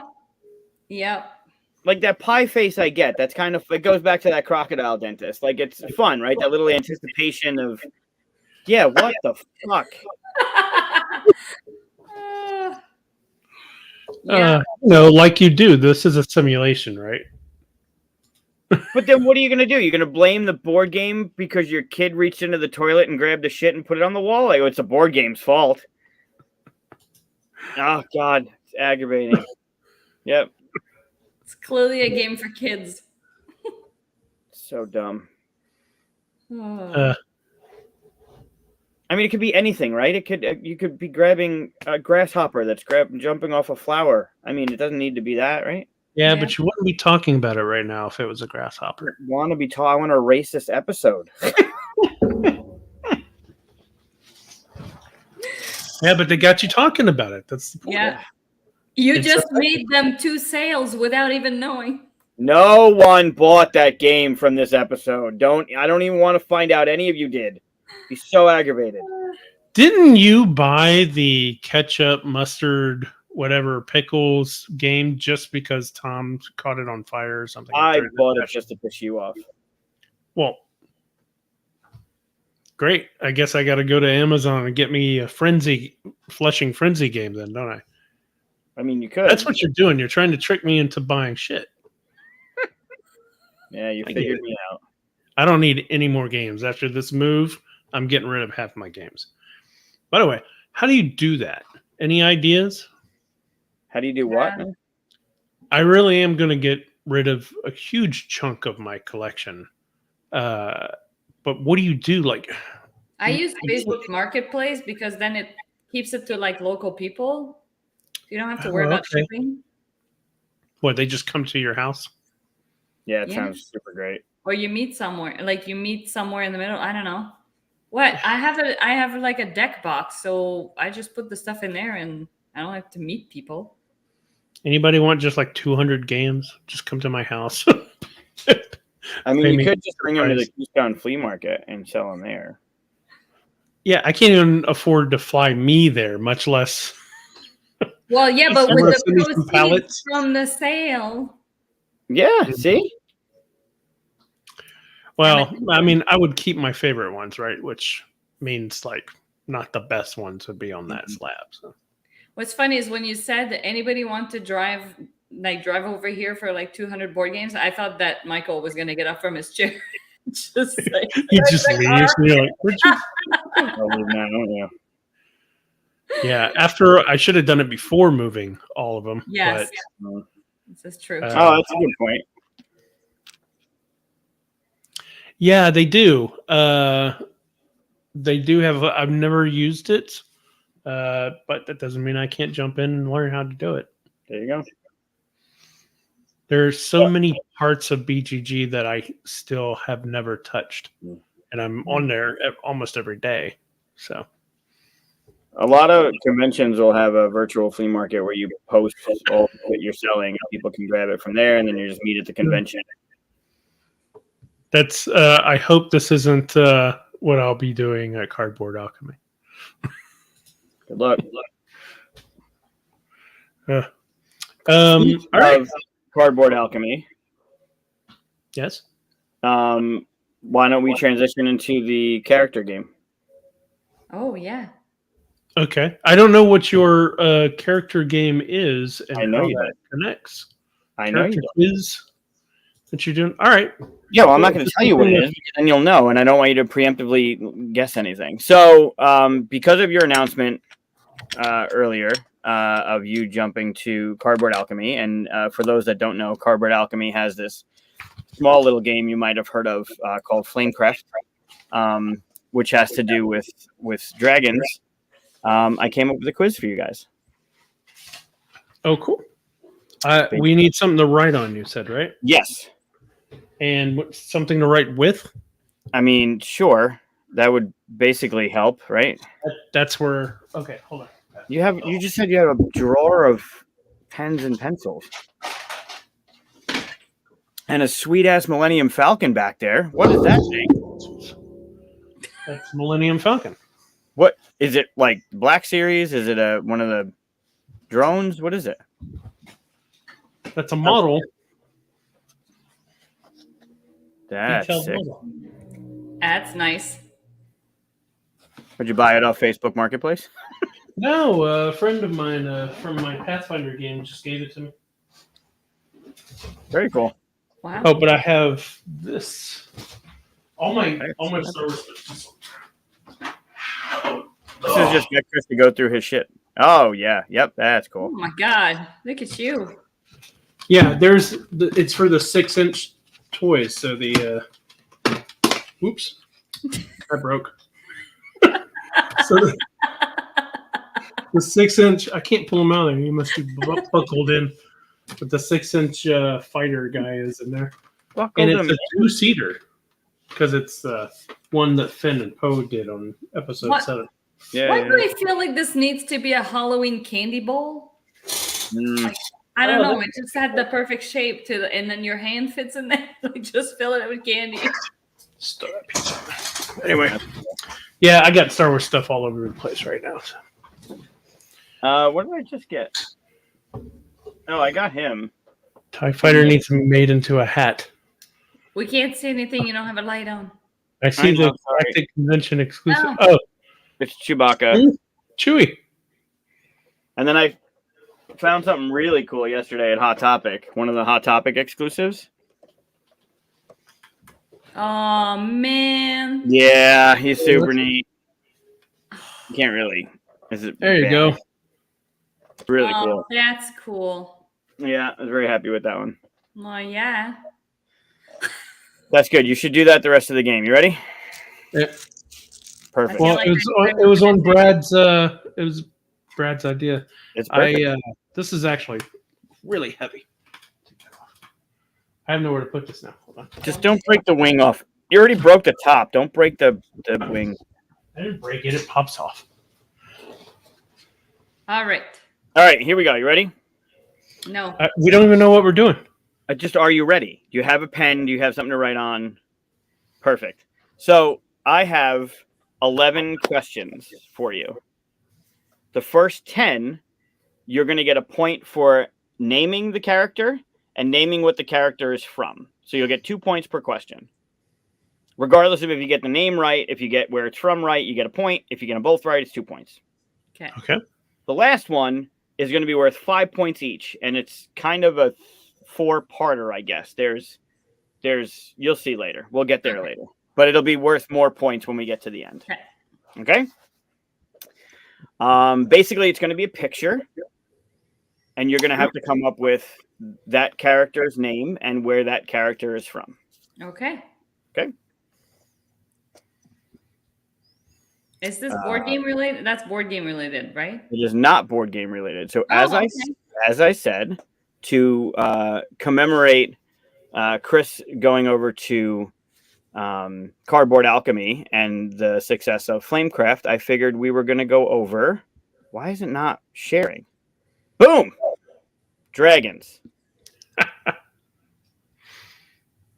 Oh, what's going on?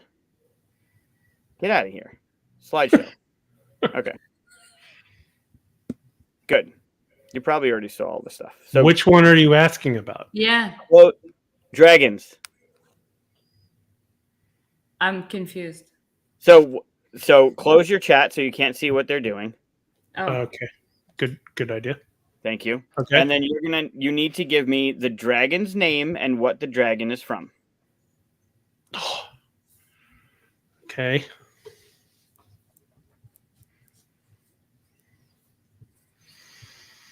Came out of the gate with a hard one.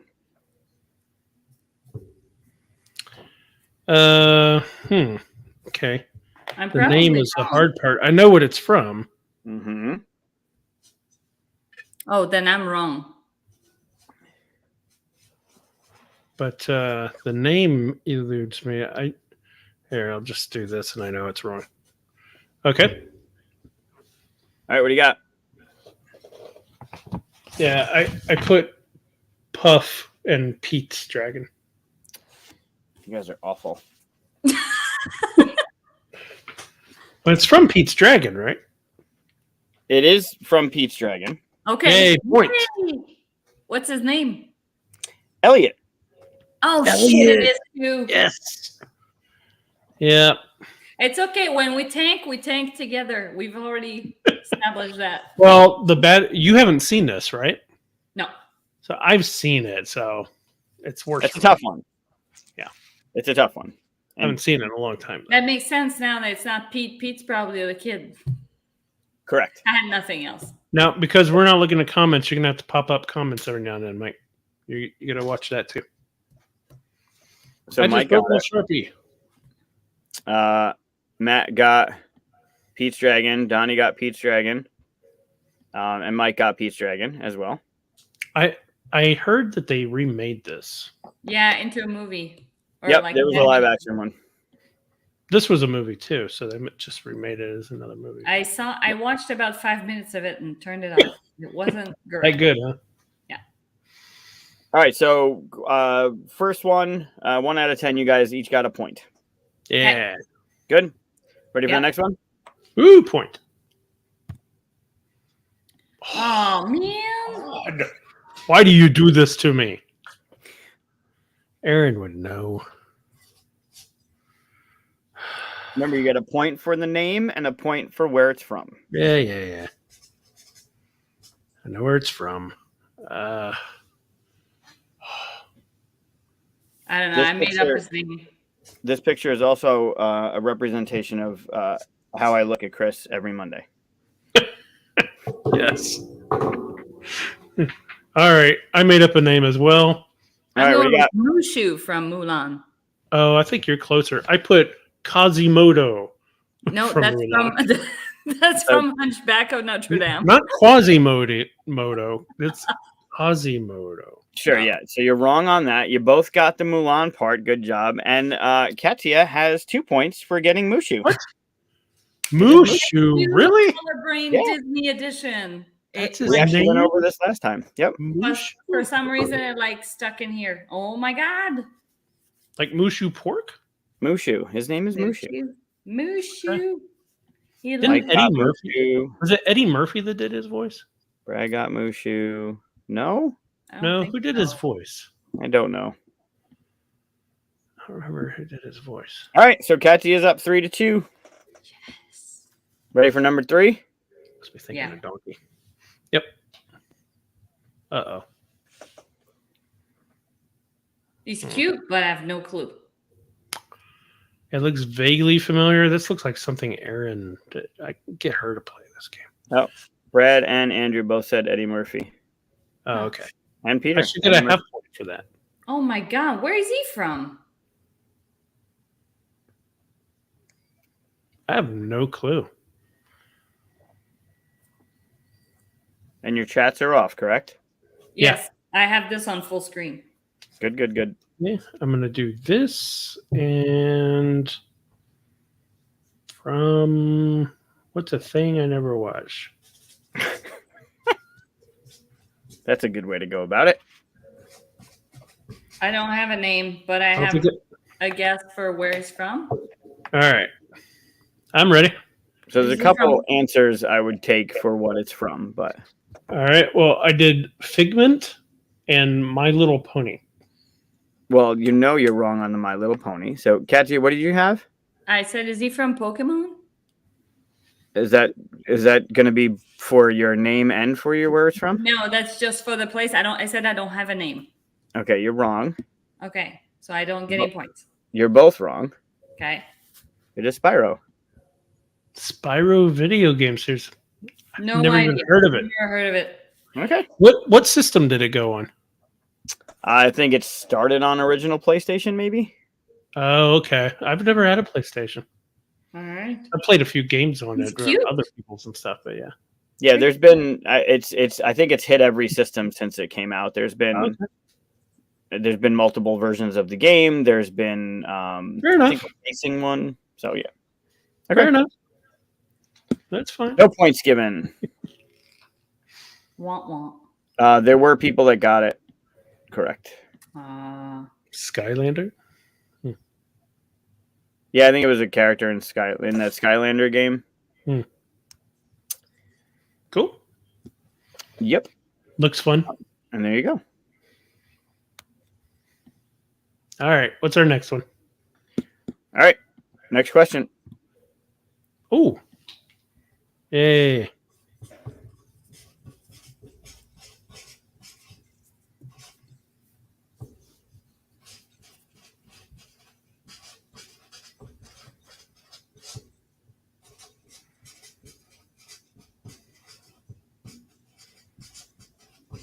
Mhm. Oops. I misspelled that last word. All right, we ready? I will No, not- I don't have his fucking name. I won't get for It's ketchup time. Fuck. All right, I think it finishes in OR. it's It's never Falcor. Falcor, damn it. Falcor the Luck Dragon from Neverending A Story. never-ending story. It I is knew it Falcor finished in from Neverland. OR. That's all I could. Oh, All right, so Chris gets 2 and Katia gets 1, and we are tied up at 4. Nice. he's so Good job. cute. Good job. Good job. Good job. Good job. It's a flying dog dragon. Yeah. Well done. that made every kid want one. All right. There's Next not a one. never-ending story board game, is there? I'm sure there is. Yes, and it's Never-ending board game? Probably garbage. Yeah, it's probably garbage because Oh, that's there what needs to happened. be a new one. Andrew, right. get working on it. Oh, my shit. god. What is that? That is. This is our 5th one, right? This is 5, yes. What the fuck is that? Man, the name won't pop into my head. Come on. Oh my god.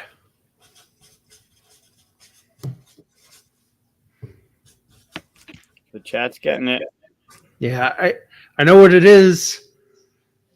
Why won't it pop in my head? Oh no.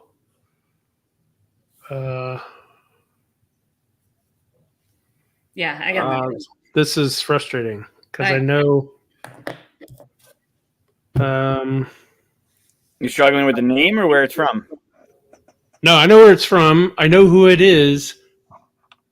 I can't. The name won't pop into my head. Okay. So it was like me and Falcor. It's okay. It's okay to not remember. It's not. Yep. What do you got? Not. All right.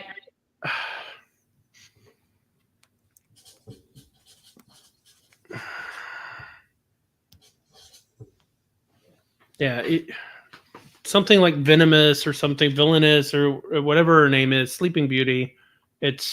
What's her name? She turns into the dragon. Katia, you got nothing? I fucking got nothing. I've never seen Sleeping Beauty. Maleficent. Maleficent from Sleeping Beauty. Very good. Do I get it? No, you don't get it. That's Maleficent? I said it before anybody said it. Nope. In the movie, she doesn't turn into a dragon. It's Yeah, her she dragon form. Yep. She does in the cartoon. Bullshit. You can even see the little horn things on top of the dragon. Yeah, barely. Anyways, I should get a half point for that. No, I got it before anybody said. No. Your answer was submitted. Next. Oh no. See? Oh, and to point out. What? Got it.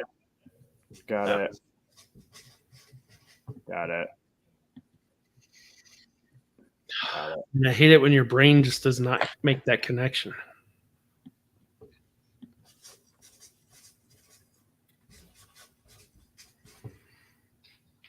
All right, we ready? Yeah, what do you got? What was her name? Night Fury, I think, or Night Fury. I couldn't remember. I put Snowball, but it's from How to Train a Dragon, right? 3. Oh, is there a specific? Oh yeah, we have. It wasn't one, right? I will take Was it the second one. I will take How to Train Your Dragon as your answer. Yeah, I didn't have. But yes, it is from the third one, and it is Light Fury. So, Chris, you got 1 point, Yeah. and Katia, you got both. Yeah, Yep. we are tied up at 6. Yes. How to Train Your Dragon 7. Yep. Not toothless. There you go. How to Train Your Dragon 42. I like that. Good night, Steven. Good night. Night. Please don't. All right. Next one.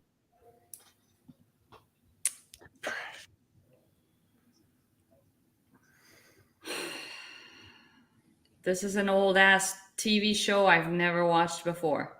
I have no clue either. I think it's 0-0 for both of us here. Yeah, let's just Yeah, I'm gonna say this answer every time I don't know. I guess I say Figment. Here's why. Anything from where it's from? No. No. Something Disney. So why? You're gonna go why? Why? What do you mean? What? You said here's why. I was saying Figment because I went to Disney World when I was like 8, The only thing I brought back with me was this little stuffed dragon called Figment, and I have no clue where he's from. Would have been from Epcot Center. Seriously? God, Yes, that's where I got it from, Epcot Center. get out. Yep. How weird. I think it's hilarious because you and Scott pointed out too that you had said Figment earlier for Spyro, which was a purple dragon that looks a lot like Figment. Yeah. Yep. It That's is so crazy. I specific. love that stuffed animal too. Yep. Wow. Yeah, it's got the Popeye forearm there. It's kind of weird. All right, so Chris got a point for that one. That was unbelievable. Yep. There you go. The the Dream Makers. What was the thing? What was it from? It's the Dream Makers something. Imagination, I think it was. I forget. But yeah, Epcot. Yeah, Adam is a stuffed animal. There you go. All right, next one. Ooh.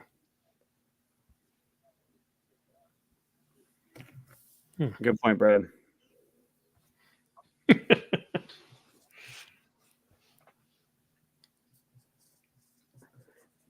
This is tough.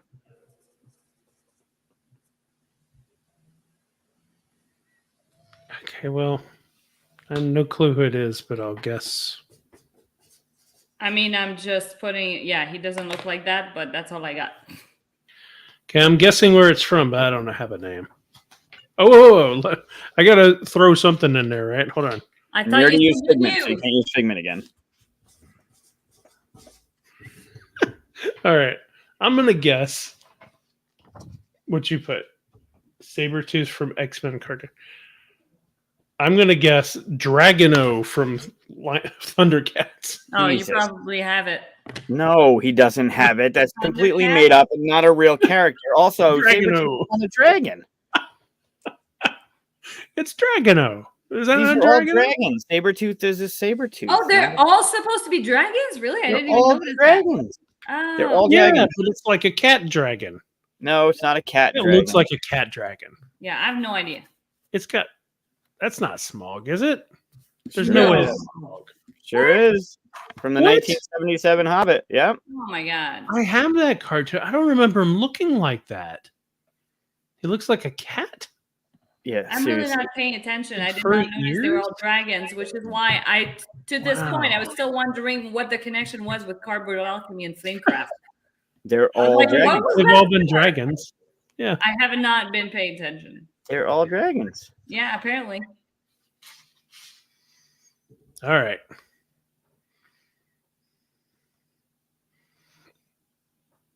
What number is the next one? I don't know. It's the next one. 8. Number 8. Oh. Sure. Oh Oh, no. just watch that. The score currently is 7-6, Chris. Well, I'll get 1 point from The this. hell's her name? Ah, nice. that's the question. That's the hard part. I don't think they even say the name until part 2. I will. There are 2 answers I will accept. Oh.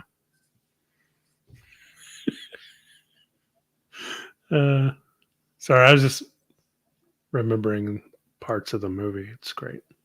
Don't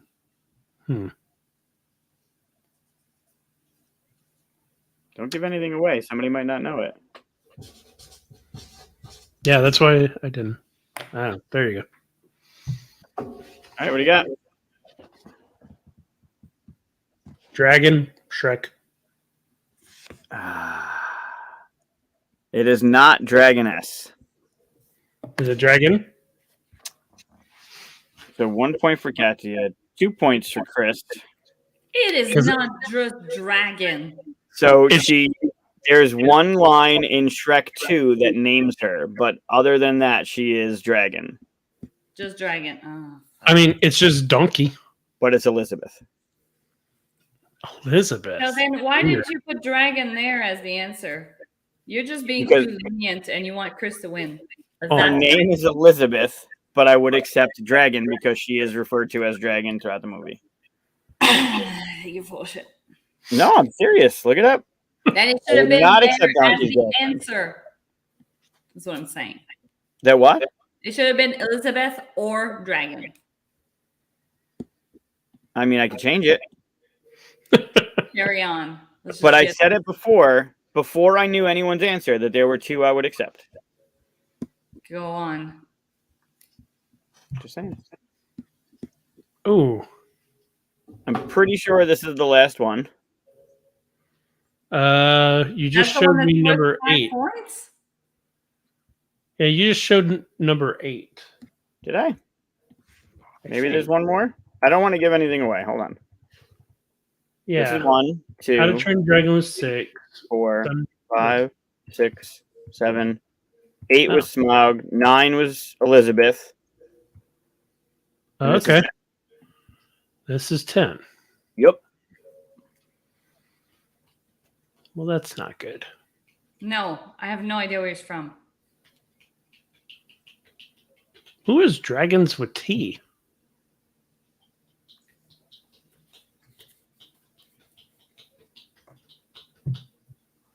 How about... A couple people are getting it. That doesn't mean look. No, I don't have it on. I'm just making shit up at this point. Yep. All right. I just put Pokemon. That would be incorrect. Katia, what do you have? Baby dragon from Merlin. I don't know. Nope. Also incorrect. Norbert. Really? Yep. Oh, wow. Nope. Yeah, totally free. I thought it had like a lot more little horns and stuff. I mean, might. Oh, well. Huh. Not All what right. I remembered. Huh. After 10 questions, Chris, you have 9. Katia, you have 7. Okay. The next slide is going to technically be worth 20 points. What?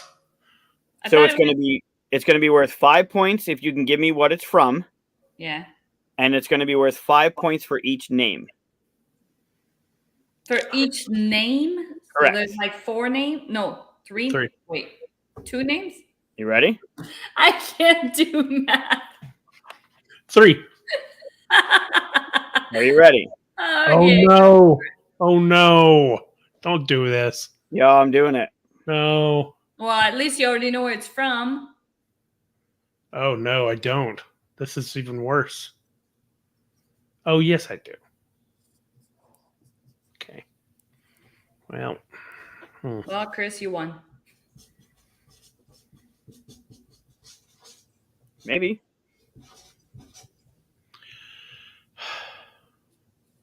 I don't remember a single name. 5 points per name. This could be the game changer right here.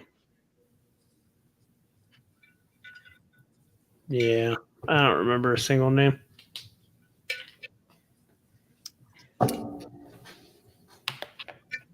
Donnie's got it. All right. Game of Thrones. Game of Thrones is correct. The one on the left was hers, the one she wrote, right? What are their names? Huey, Dewey, and Lit. That's not right. I mean, it wasn't a missed opportunity. But that Dragon Tales would have been good. So what were their Larry, names? no, that is not correct either. What were their names? I'm waiting for someone in the chat to get it. Oh, Yeah, good luck. yeah. I mean, Andrew's got 2.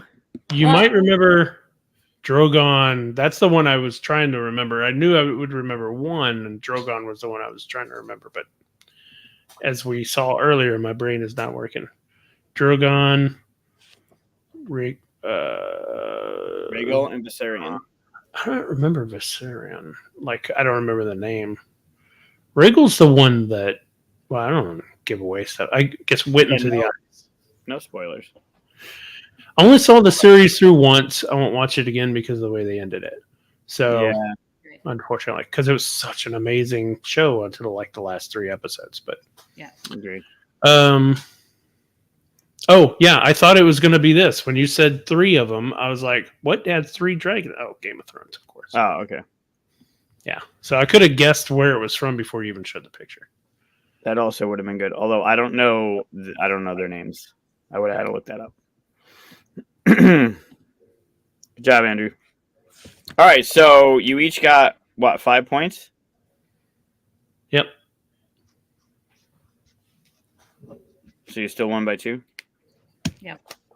Ooh. So Yeah, Chris the had Shrek 14. thing still it wasn't the only win point. No. Sure.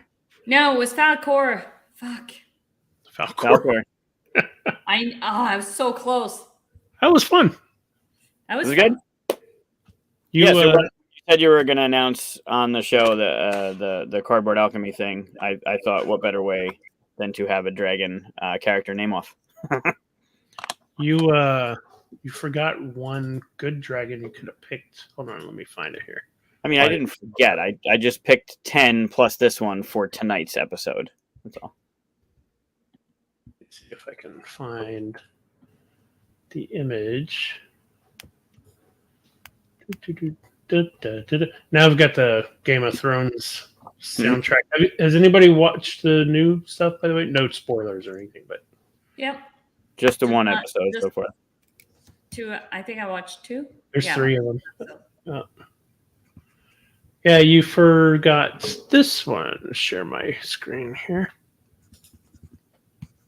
The one on the right, of course. Oh, there you go. Yeah, of course. I already have my own dragon. Yeah, that's true. It's like that was planned. It wasn't. Well, not at that point. Not that I know of. I thought you were going to post a picture. Artisan dragon. Yeah. Good dragon. That would have been good. That would have been the way to go. I agree. Episode 3 was really good. I haven't seen it. Have you watched the Lord of the Rings one, Power of the Not Ring? yet. We just got internet on Saturday, so yeah. I don't know that I'll keep watching it. Oh. I don't think Really? it's not getting me. That's all. I don't necessarily always agree with your No, that's fine. I also didn't like Sandman. So. I've only seen the first episode of Sandman so far. I was intrigued. That was a snooze fest. But anyways, yeah. Very cool. So how far are we? We good to go to the next thing, or we were going to do? We're hitting 2 hours. We got something else planned. If you want to do it, if not, we can call it. Whatever. I'm fine to go. We still got 16 people talking to us. Yeah, let's do it. All right, let's do 80s trivia. All right. So for those that have watched the show in the past, we do have this lovely version of Trivia Pursuit, which we talked about tonight. Yeah. But it's Stranger Things themed. Kind of not really. It's 80s themed with some Stranger Things questions. One topic is always Stranger Things related, which I think we can agree we'll skip. Yeah. We'll skip the Stranger Things. Yeah, because it's the older season ones. Like it's all using. Yeah, sorry. We were using those as wild cards. Like you could, if you got that as a choice, you could choose which one you were going to do. It made the game. So rolling a die, 1, 2, 3, 4, 5, and 6 was pick your own thing. No, like if it was supposed to be a Stranger Things question, we just choose one of the other ones. Oh, right. That's what we did the first. Figure out who's getting what topic. By you just choose it. I choose it? No, the player chooses it. It's like why would you pick Stranger Things one then? That makes no sense. You wouldn't. I'm saying if you land on Stranger Things, instead of being asked a Stranger Things question, you get to choose one of the other categories. Oh, yeah, but we're not doing the board. I'm not doing the whole setup. We're just okay. We're just going through the cards. Oh, okay, cool. Never mind it. So anyway, where's the instruction book? Do you remember the topics? Forget the board. Music, movie, TV show. Advertisements or something like that? Movies, TV, music, famous people and events, trends, tech, and fun. And then Stranger Things. Yeah. All right. We're doing the top 5. Nice. Movies, TV, music, famous people and events, and trends, tech, and fun. I am going to say, all right, here's what we're going to do. You know, I lived in the 80s, but I did not pay attention to the 80s. I don't think I paid attention to anything outside my little world until like 91. Perfect. That's the way to do it. All right, movies. This is going to be the rule. You're going to have to get one in each column. Yep. I think we did this last time, yeah? Yep. Including Stranger Things? No, you'll have to get two in one column, and that can be of your choice. Fair enough. Cool. I'm just writing them down now. I need to get that game so that you can play sometime, Mike. I mean, I can, but it'll just make it longer, so. Oh, well, then you should play. Nah, I'm good. Boo. I'll read the questions. Just so you don't accuse me of cheating. I wouldn't accuse you of cheating. Oh, I would. Wouldn't you? Yeah. Yep. That's right. All right, so we have your little pie pieces and then all the little chips. Who won the last game? Chris. Katia, you will lead. All right, I will go with music. Music it is. Who had hits with Mr. Telephone Man, If It Isn't Love, and Cool It Now? I have no idea. I got nothing. Nothing at all. Throw out a name. Cool I It don't Now know. got it. I didn't know the other two, but Cool It Now got it for me. I don't know. Yeah, I have no idea. I need to block the chat, by the way. Oh, yeah. Yeah, block the chat because Donnie got it. I'm blocking the chat as And well. Scott's got it.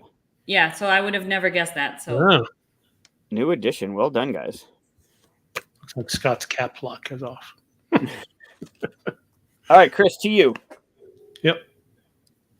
Yeah, right? Oh, right. Bobby Brown. New Is addition. actors one of them? Famous people and Famous events. people. Let's go famous people and events. Famous That seems people like and the events. hardest one. Let's get that out of the way.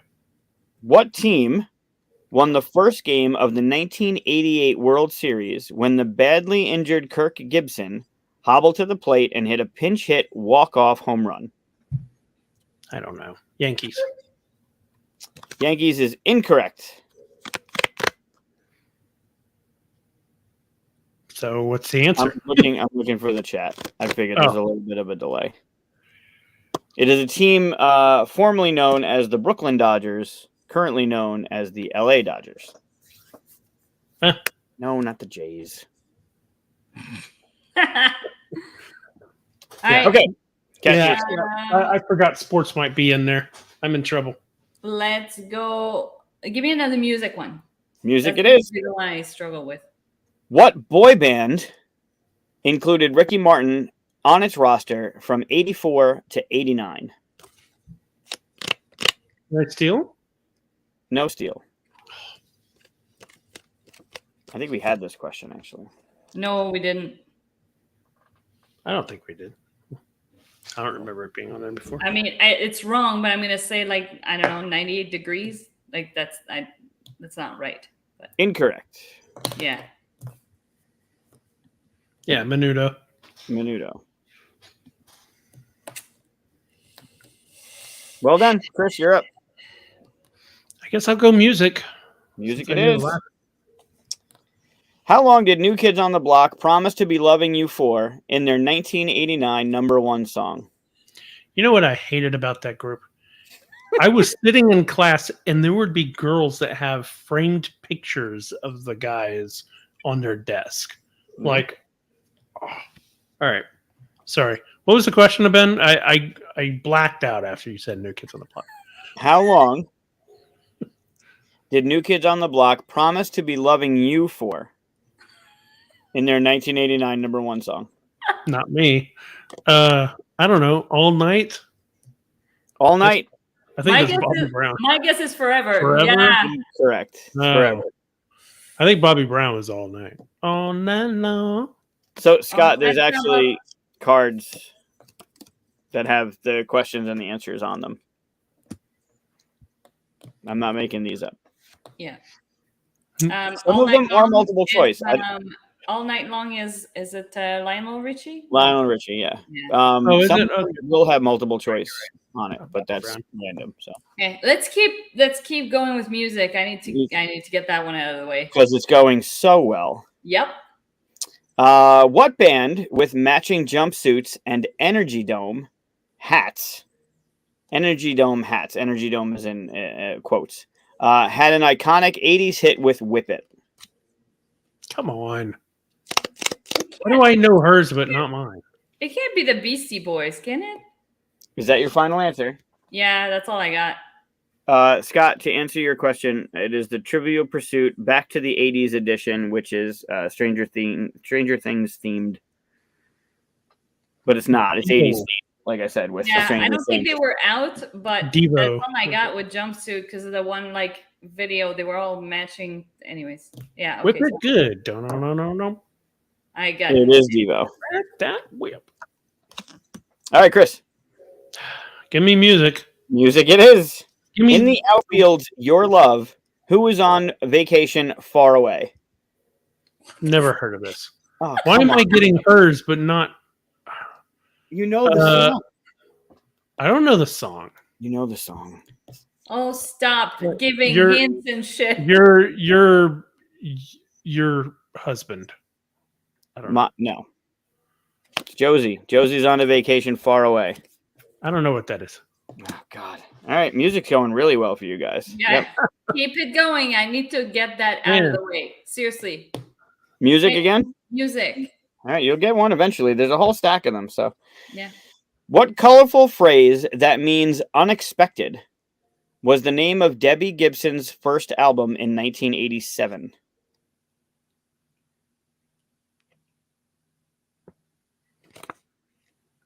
What's weird is I can see the album cover. I don't even know who Debbie Gibson is. Oh, that's. Nor should you. That hurts. Yeah, that's the other thing I just want to point out for people watching. I was born in the 80s, whereas you guys were born in the 70s. Right. That makes a difference. So, Listening to Debbie Gibson, apparently. Yeah. What colorful phrase that means unexpected was the name of Debbie Gibson's first album in 1987? You don't even need to know Debbie Gibson. You have to come up with what colorful phrase means unexpected. Out of the blue. Out of the blue would be correct. Well done. Yes. Well done. Oh my god. All right. Okay. Oh, hey, Mike. Hey, Before we continue, I just wanted to let you know you got troubles upside down behind you. oh yeah, Yeah. mhm. With that, Yeah, no, it's okay. It's right side up in my perspective, so maybe No, your that- camera. that's not how cameras work. Nope. That green thing is its tongue. I'm just letting you know. It's crazy. I just watched a review of Asking for Troubles, and on the thumbnail they did the box upside down. I mean, it's right side up for me. I don't know. Anyway, All right, Chris, to you. You're down 1-0. I'll take music.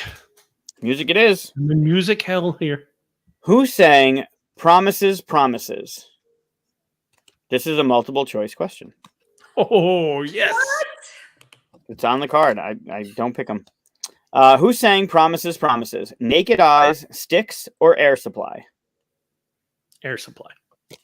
Air Supply is incorrect. It is Naked Eyes. And no, she does not know who Debbie No, Gibson I don't, Nat. I do not. I barely do. I just remember not liking her. So I'm All right, gonna go Katia, with, music?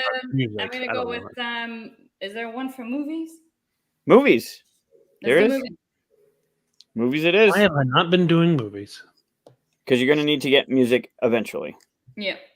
But this one is movies. Which Spike Lee film about rising tensions in a Brooklyn neighborhood on the hottest day of the year did the Obamas watch on their first date? Oh my god, what's it called? I knew it before the ending. Yeah.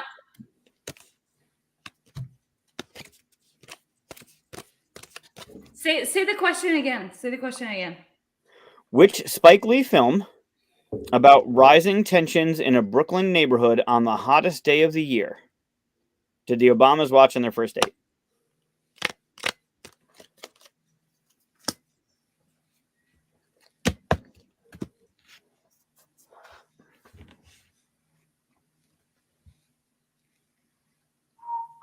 No, I don't think it's what I'm thinking. No, I don't. Yeah, no.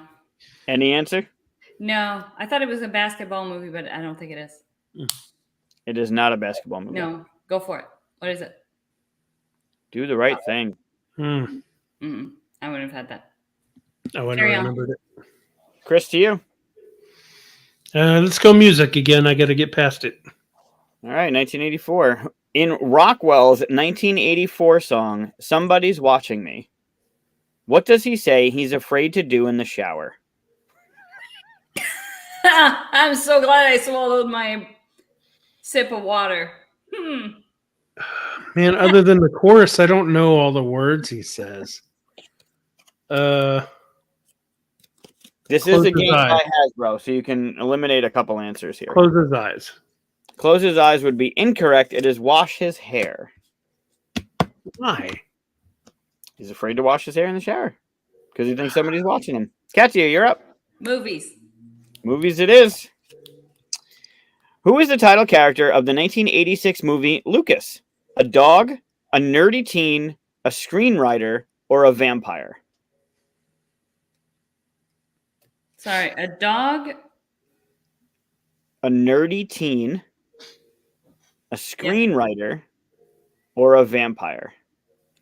And what was the description of the movie? Right. He didn't give a. He didn't give a description. No, it was just What the was title movie character called? in the 1986 movie Lucas. 1986. Okay, Lucas. This is true. He sang back up on that Somebody's Watching Me song.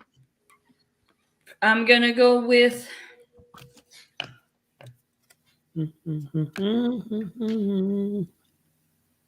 nerdy teen. Final answer? Final answer. I've never seen it. Corey Corey Haim. Haim. Was a nerdy teen.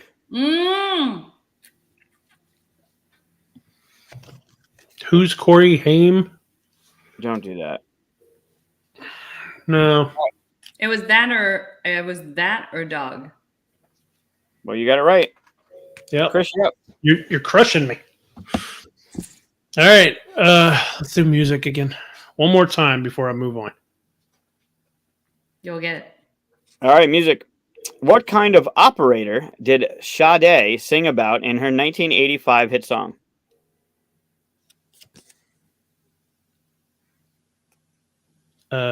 Smooth operator. I don't know. Smooth operator is correct. Okay. Whew. Wow. Well done. Music is done. Man, that was rough. So we're at 2-1. 2-1.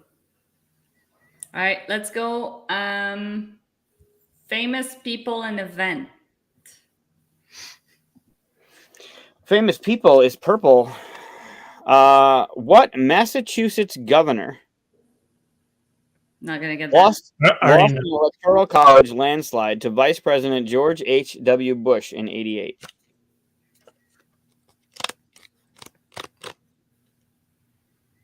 I'm not gonna Sound get that. honestly. That's like Yeah. U.S. politics, man. Yeah, I mean, it's the question. Yeah. I don't have an answer. Carry on. Just say what it is. Michael Dukakis. Yeah. Yeah. That's going to be a rough category. Yeah. Yeah, it might be. Yeah. Okay. Might do better with Stranger Things on that category. All right, let's go movies. Tried to guess early. What What are you doing? Movies? Yep. Movies it is. In what high-flying 1980 spoof movie starring Leslie Nielsen does the autopilot turn out to be an inflatable doll Airplane. named Otto? Airplane is correct. Don't call me Shirley. Don't call me Shirley. 2-2. All That right. was a good gimme right there. Yeah. That was good. Famous people and events. Famous people. That's purple. What award-winning 1982 Alice Walker novel recounted the life of Sally? Is that Celie? Sally or Sully? Celie. I'm going to say it's Sally. Okay. A poor young black woman in the American South in the 1930s. Oh, I have a guess. And we're looking for the book title. Award-winning 1982 Alice Walker novel recounted the life of Celie, again, Celie, No idea. poor young black woman in the American South in the 1930s. I don't read, so I don't know. Oh, is it Celie? Color Purple? I know they made a movie. That's what I guessed, yeah. Color Purple. Walker became the first woman of color to win the Pulitzer Prize for fiction. Oh, really? Wow. In the 80s. That's so late. Yeah, so it's Celie. CV. Okay, next. Same category. Famous people? Yep. And All right. events, you said? Famous people and events, yes. What actor in the film The Shining axed his way through the bathroom door and announced, "Here's Johnny"? Jack Nicholson. Jack Nicholson. Yeah, You fat shit. you have a right to shrug that off. Like, you have a right to do that. Good grief. That was a big Okay. Wait, you didn't read me from the movies, did you? That was people events? Famous people and events. All right. Yeah, that doesn't seem right. But It says here totally ad-lib too. Yeah. I didn't know that. huh.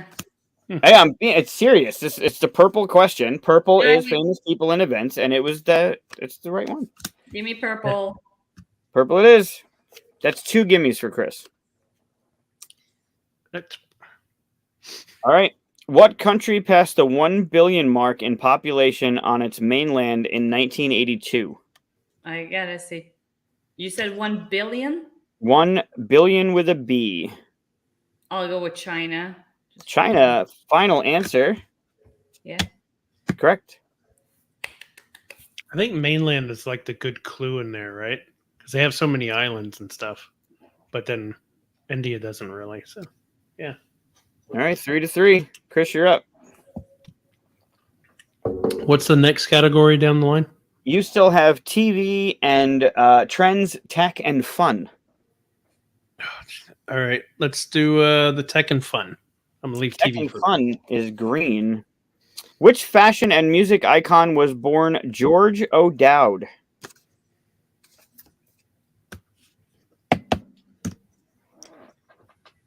I don't know anything about fashion and what icon?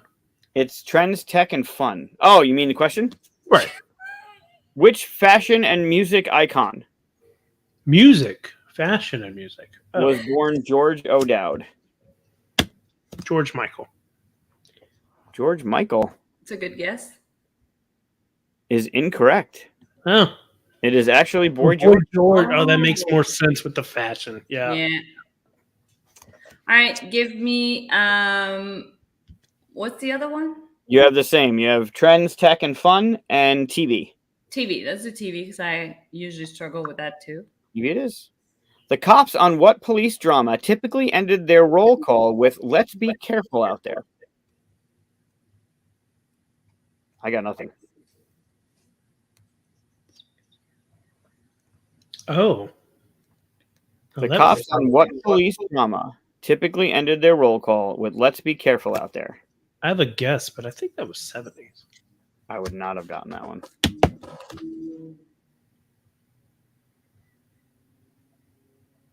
Magnum PI. I don't know. Good guess. Wrong answer. Dragnet? It is not Dragnet. Yeah. Oh, Hill Street Brews. Oh. Wouldn't Never have known. watched it. Some blue. Yeah, I wouldn't have gotten that one. Chris, you're All up. Okay. Yeah, let's do the tech thing again. All right. Trends, tech, and fun is green. Yeah. What were the members of A Flock of Seagulls most known for in addition to their music? Yeah, They're that's fair. like the fucking. Are you kidding me here? Hairstyle. Oh, this is. Are you going with? This is multiple choice. Oh, You okay. want- Yeah. Like, Give me on multiple top choice. of that is You multiple. want to change your choice. answer? Give me the multiple choice.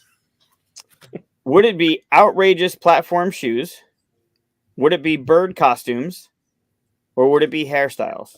Hairstyles. Hairstyles. Final answer? Final answer. Final answer is correct. He's a Friends fan, so right there, you know the answer. The flock of seagull haircut that Chandler used to have. Actually, Fun. I actually got it from like I knew that from Pulp Fiction. Mm. At one point, he calls. Yeah, the guy I think wearing that's the a shirt load of Flock crock, Seagull. and the fact that it was even like, yeah, It even says it there. Matt's got it. Matt said, yeah. Yeah. I can't believe that was multiple choice as well. Multiple choice. Like, let's give you a gimme. Like it's ridiculous. Okay, give me the famous people, or no, not famous people. The TV. TV.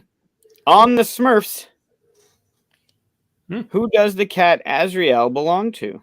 Gargamel. Gargamel. Final answer? Nice. Yes, I got There you go. There's a gimme. Yeah. That's Good one of one. my favorite trivia questions is what's Gargamel's cat's name? Azrael. All right, TV is done for you. Chris, you're on TV, and then you need one other. Let's go TV. TV it is. Good job. Good Give me a job. Smurf. Give me a Smurf question. TV. All right. Nitro and the other American Gladiators originally filmed their TV show at what California film studio that also houses a theme park? Oh,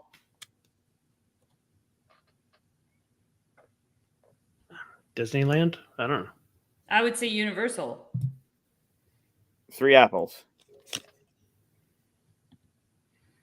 Right? I said Disneyland. Disneyland is incorrect. Fox is incorrect. 20th Is it Century is Universal? incorrect. Universal Studios Hollywood is correct. All right, give me a fun trend Texan whatever. Give her whatever. Fun. Yeah. All right. What 1987 video game from Capcom starred a if this was a dragon, I would have shit. Starred a robotic armed hero who could swing on a grapple hook but couldn't jump. Okay. Uh, Why am I picturing the thing we discussed at your tabletop day? The creepy robot that swings with his arm. Creepy robot. Yeah. and- Oh Jesus! Yeah.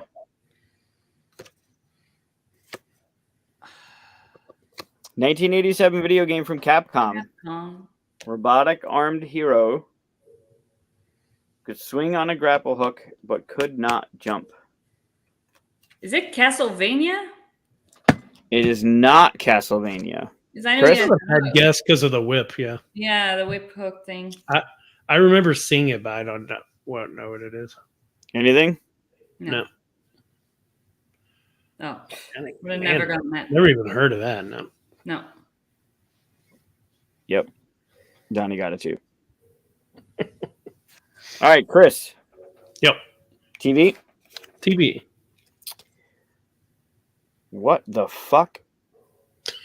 I don't think that's what it says. No, it does. All right, it's a multiple choice. Oh. Yeah. Motormouth, John Machida. I could spell it. It's Moschita. Machida. Mm-hmm. Talked really, really fast in ads for what delivery service company? UPS, FedEx, or the U.S. Postal Service? Motormouth. Is that the Micro Machines guy? Let's go with FedEx. Final answer? I'm curious if that was the Micro Machines guy that talked really fast. I don't know. FedEx. FedEx. Final answer? Yep. My guess is USPS. USPS would be incorrect. No. FedEx? FedEx is correct. Wow. USPS is not a company, so it's a weird way to word that. So that's why I avoided that. And then it was 50-50 for UPS. Sure. I don't remember that commercial at all. What delivery service company? Yeah, I guess. All right, Katia, you're up. Trends, tech, and fun. Yep. Trends, tech, and not fun. What portrait studio offering wardrobe changes, airbrushed photos, and instant prints opened its first store in 1988? If this isn't the right thing, okay. I feel like we've had this before. We definitely have. Yeah. So I should get a different card. You shouldn't be recycling cards. I just pulled them out of the box. Oh. Also, it depends on the question that was asked on the card, so... Yeah. And I remember not knowing this either. But I definitely remember this question. Matt's got it. Yeah, I know. Yeah. Matt would get something like that. I don't fucking know. Anything, Chris? Nope. I don't remember glamour shots. Oh. Okay, that sounds the right answer. All right, Chris. For the win. Yeah, the TV one was just a wild guess. So let's do TV again. I got to earn that one. TV. What game show was hosted by Ray Combs in the late 80s, with the host asking contestants for their takes on surveys of 100 people? Oh, come on. Oh, is that Family Feud? Final answer? Yep. Yes. For the win. Woo! Yeah, I want to see Michael play this game. I think there's a reason he hosts and doesn't play it. Just saying. I would have gotten. I think 2 or 3 of these I wouldn't have gotten. I would have gotten all the others. Oh, that's very. And then I don't want to see him. Legit, there were a couple I didn't know. I don't think it's fair that I'm the only one that got multiple choice questions. Yeah, I got 3 of them. Didn't have that. Random, totally random. Yeah. It's not even on every card. There isn't even. It's not like one multiple choice somewhere. Yeah, my guess is they shouldn't even like. It should be like all the same. I think they do it whenever the answer isn't 100% clear. Like what are the Flock of Seagulls most famous for beside their music? Like, yeah, there's arguments to that answer, right? You could be like, oh no, some guy shot himself later or something like that. But you got a multiple choice with the FedEx question. Yeah. That one shouldn't have been multiple choice. The next card, yellow, purple, green, and orange are all multiple choice. Huh. But like the card you just had wasn't. Yeah, it's weird. Matt's starting to write his own questions. Oh, God. I don't know that at all. On a classic game? Quiz show or something? I don't know. No. What did Woolery do? Jeez. Man, Matt loves game shows, I guess. Yeah, I was going to say the dating game too, but I didn't think that was Woolery. No whammies. Oh, no whammies is Price is Right. No, it's a Wheel of Fortune. Oh, which one is it? No, they both have the wheel. The whammies is Pressure Luck. What do you say it is, Mike? The whammies is Pressure Luck. Oh, I thought it was Wheel of Fortune. No whammies, stop. Yeah. Oh, okay. All right, well, you and Matt can play this game, and then we'll sit out. How's that? Let's do it. That sounds great. Yeah, next time we have Matt on. All right, well, that was the what's it called? 80s? What? Back to the 80s. Yeah, that was the game called Cats is never playing that again. I think if we said in the beginning like any US based thing we pass on, then whatever. But I agree to that. It's most of them. It's most of them though. Like that Massachusetts governor one was really specific. Yeah. Okay, but the commercial one, like some commercials don't play in Canada. Even the store, Glamour Shot, we don't have that here. Yeah, and the U.S. Postal Service, that makes sense. Yeah. Anyways. You're definitely at a disadvantage. Oh, and here are the cards that we used last time. They were in a separate tray. Well, I definitely remember that glamour shot one.